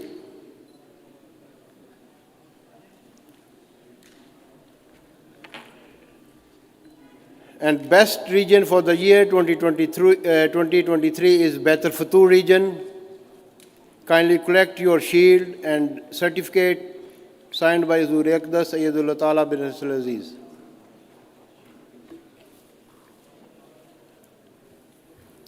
As far as the small mujalas, they have a tajneed less than 25.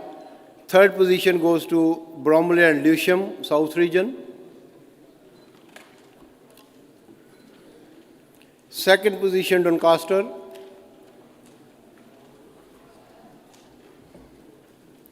First position this year as well, Newcastle, that again he can collect shield and certificate signed by Zuri Aqda Sayyidullah Ta'ala bin Rasul Aziz. Best Majlis Large 2023, third position this year, Hartlepool.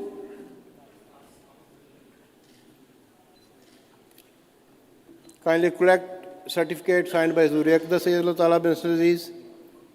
Second position this year, Birmingham West,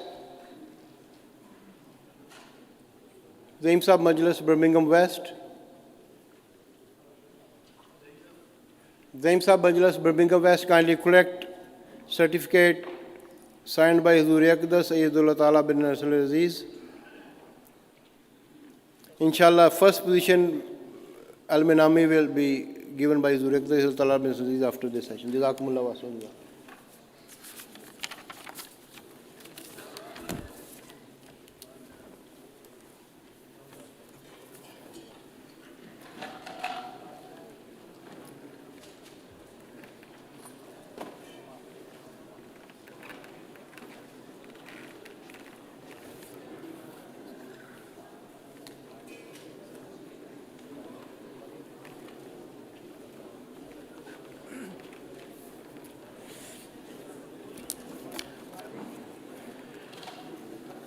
أشهد أن لا إله إلا الله وحده لا شريك له وأشهد أن محمدا عبده ورسوله أما بعد وفأعوذ بالله من الشيطان الرجيم بسم الله الرحمن الرحيم يسبح لله ما في السماوات وما في الأرض الملك القدوس العزيز الحكيم هو الذي بعث في الأميين رسولا منهم يتلو عليهم آياته ويزكيهم ويعلمهم الكتاب والحكمة وإن كانوا من قبل لفي ضلال مبين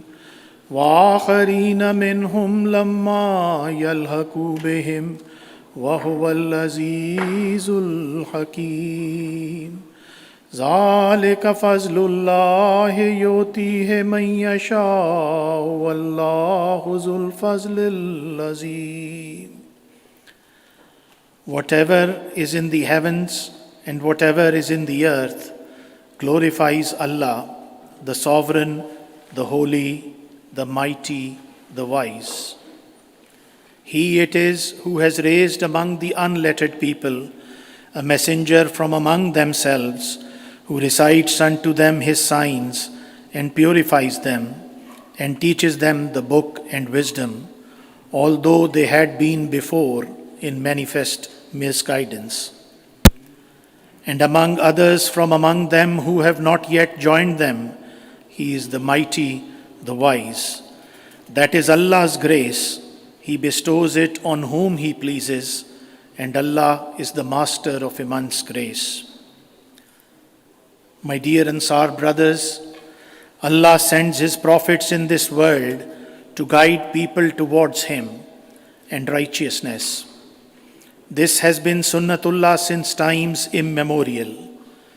Mankind had become arrogant, worshipping idols with depraved morals, burying newborn females alive, and his grace descended on mankind in the deserts of Arabia with the advent of his beloved, for whom the earth and heavens were created, who himself was born an orphan, Afzalul Anbiya, Khatamul Mursaleen, Qatabun Nabiyyin, Hazrat Muhammad Mustafa, Ahmad Mujtaba, Sallallahu Alaihi Wasallam. And the religion was perfected for mankind till the day of judgment in deserts of Arabia, with God saying, Al-Yawma akmaltu lakum deenakum, wa atmamtu alaykum ne'mati, wa razitu lakumul Islam adina. My brothers, the aim of advent of prophets is always the same, to enhance the relationship between man and his Creator, and fulfilling the rights of his beings. The greatness of his last prophet was such that Allah said, وَمَنْ يُطِعِ اللَّهَ وَالرَّسُولَ فَأُولَٰئِكَ مَعَ الَّذِينَ أَنْعَمَ اللَّهُ عَلَيْهِمْ مِنَ النَّبِيِّينَ وَالصِّدِّيقِينَ وَالشُّهَدَاءِ وَالصَّالِحِينَ وَحُسْنُ أُولَٰئِكَ رَفِيقًا. And whoso obeys Allah and this messenger of his shall be among those on whom Allah has bestowed his blessings, namely the prophets, the truthful, the martyrs, and the righteous, and excellent companions are these.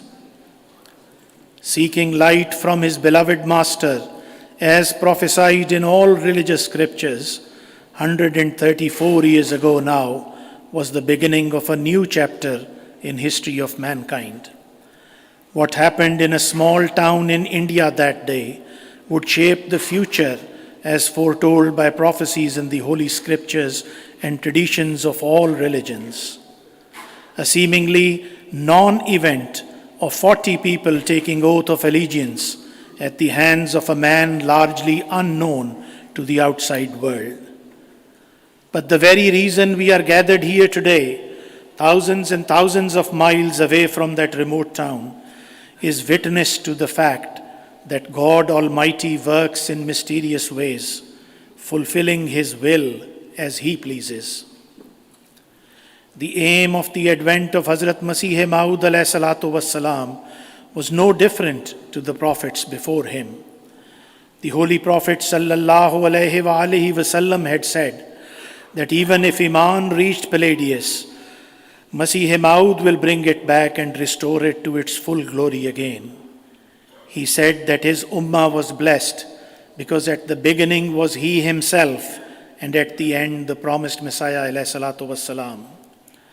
Hazrat Masih Maud alayhi salatu wassalam states in lecture Lahore, the purpose for which God has appointed me is that I should remove the malaise that afflicts the relationship between God and his creatures and should restore the relationship of love and sincerity between them. Through the proclamation of truth, I should bring about peace by putting an end to religious wars and should manifest the verities which have become hidden from the eyes of the world. I am called upon to demonstrate that spirituality which has been overlaid by selfish darkness.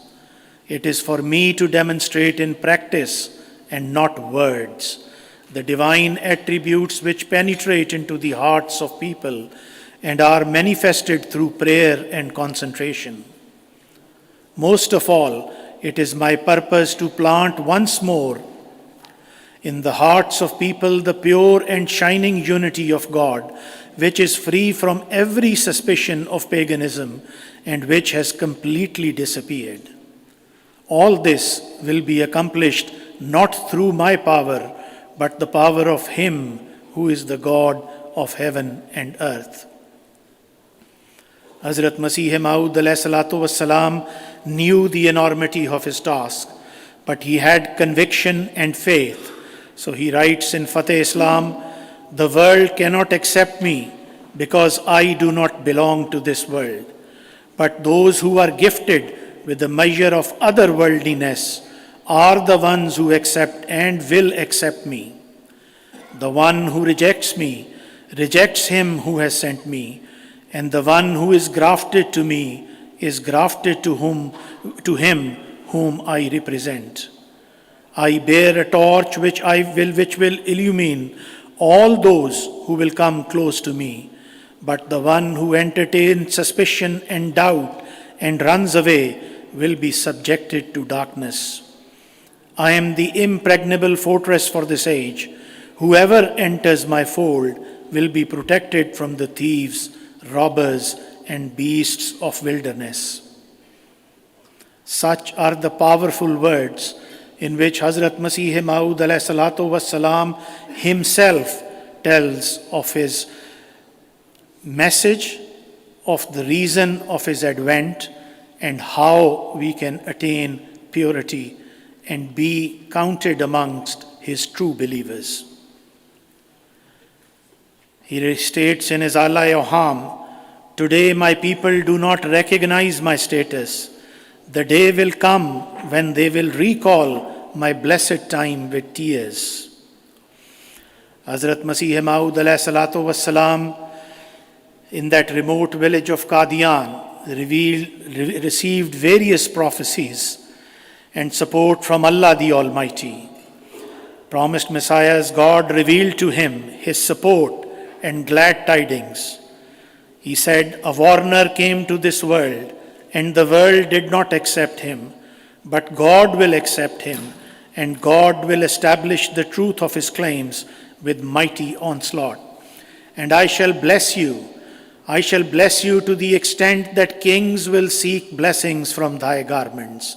मैं तुझे बरकत पे बरकत दूंगा, यहाँ तक के बादशाह तेरे कपड़ों से बरकत ढूंढेंगे.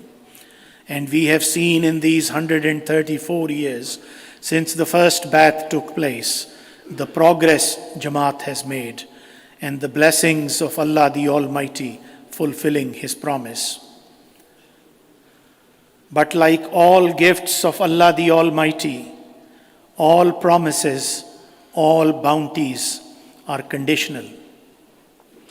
It depends on us whether we will continue to benefit from His blessings and bounties, or we are just doing a lip service by accepting the promised Messiah alayhi salatu wassalam. He says in Kashtiyenu, if you want that God should be pleased with you in heaven, unite and be one like two brothers of the same mother.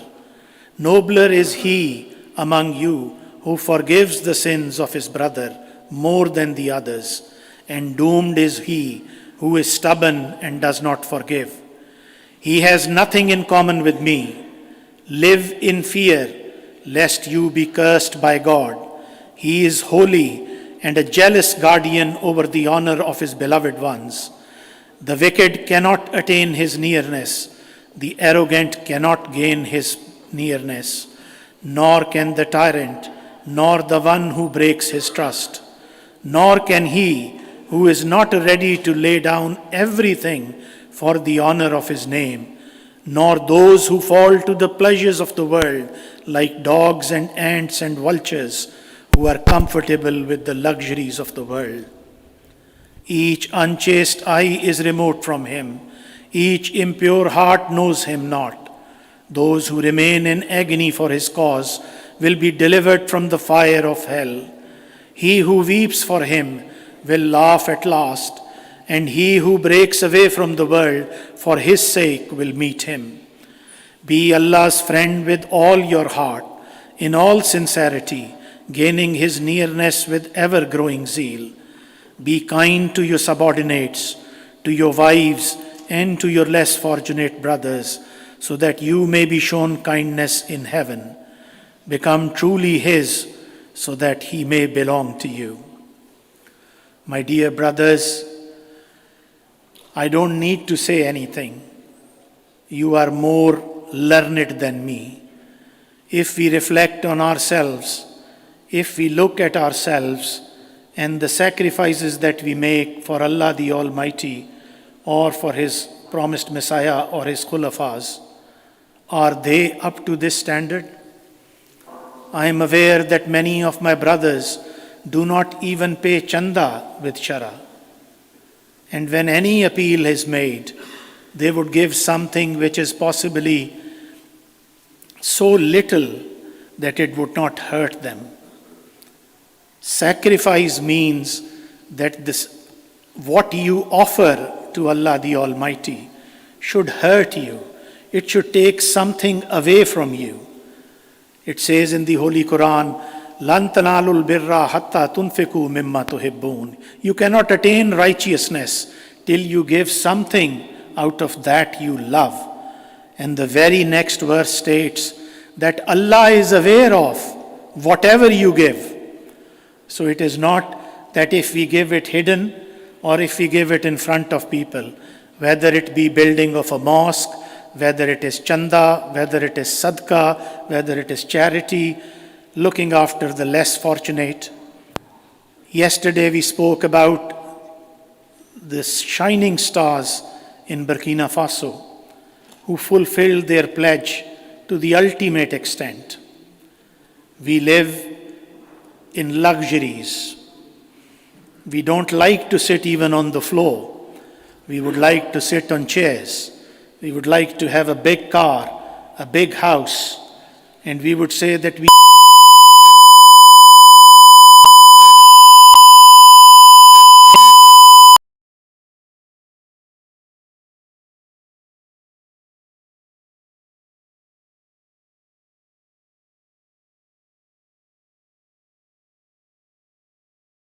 reaching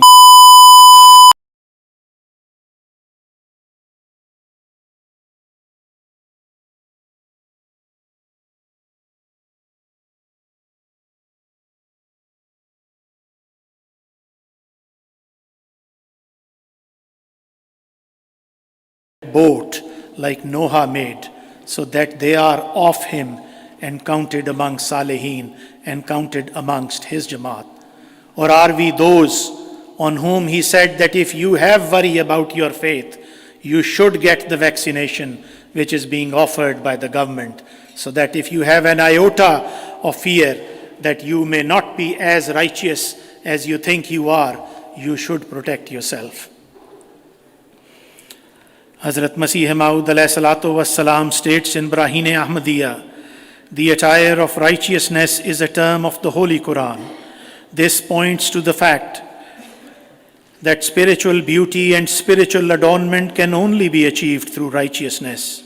And righteousness means that a person should, to the best of his ability, discharge his responsibilities regarding his faculties and covenant of faith with God as a sacred trust. Also, he should pay full regard to what he owes to his fellow human beings and to all that is created by God as a trust imposed on him. He should tread the path of righteousness to the minutest detail according to the best of his ability. Reassuring the success of the Jamaat, Hazrat Masih Maud alayhi salatu wassalam wrote in Rasala al-Wasiyat, "Never think for a moment that God will let you go to waste. You are indeed a seed planted by the very hand of God in the soil. Thus declares God, this seed will sprout and grow and will branch out in every direction and will turn into a mighty tree. So blessed be he who has trust in the word of God and not fear the intervening trials. Remember that it is essential for trials to come, so that thereby Allah may distinguish which of you is true in his covenant of Bai'at and which of you is false. He who stumbles in the course of any trial will not harm God in the least, and his evil fate will lead him ultimately to hell. Would that he were not born. As for those who remain steadfast to the end, however they have been confronted with calamities and have passed through periods of great shaking and trepidations, those who have been subjected to mockery and are laughed at by nations, and whom the world will treat with utter disdain, they are the ones who will emerge victorious in the end, and gates of blessings will be thrown open to them. Thus has God instructed me, as he spoke to me, that I make it clear to my followers that such among men who have believed, and their faith has no trace of worldly motives, nor it is blemished with cowardice and hypocrisy. Theirs is a faith which never fails to comply with the requirements of obedience at any level. Such are the people endeared by God. It is about them that God declares that they tread the path of truth. I hope and pray that all of us reflect on teachings of the promised Messiah alayhi salatu wassalam. I am aware that many of us have neither read his books nor listened to his books. We should make it a habit. If we cannot read Urdu, we can listen to them in Urdu and English both. They are available. If we can read, we must make a habit of reading his own words. And I can tell you, like most of you who would have read the books, you read, the writings are so powerful. Writings are so powerful that you worry that how on earth that anyone would read them would not be shaken to the core.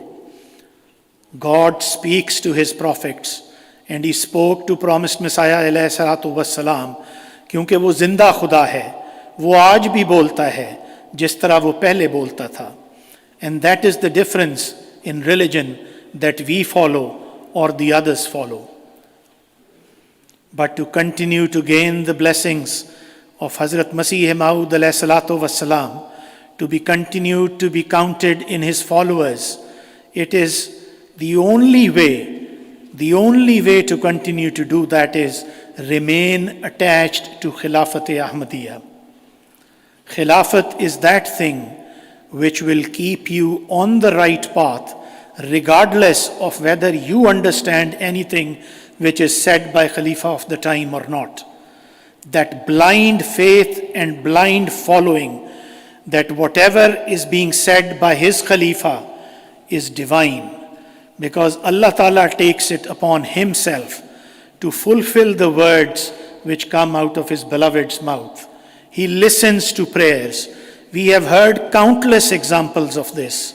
You heard some examples from this podium yesterday and today as well. And I can assure you, most of you sitting in front of me here or listening in Nasir Hall would have countless examples to tell about you and your family of the powers of prayers which have been accepted of Hazrat Khalifatul Masih. So when we see this in front of us and we still don't pay heed, we see this, but then we are still weak in our faith. We still do lip service, but our actions are different. I'll finish today, my brothers, with the words of Hazrat Masih Maud alayhi salatu wassalam from Kashti-e-Nuh. He says, "So listen all who consider yourself to be of my community. When you truly tread the path of righteousness, only then you will be counted in heaven as my community. So perform your prayers 5 times a day, inspired by such awe and awareness of the presence of Almighty God, as if you are seeing Him with your own eyes.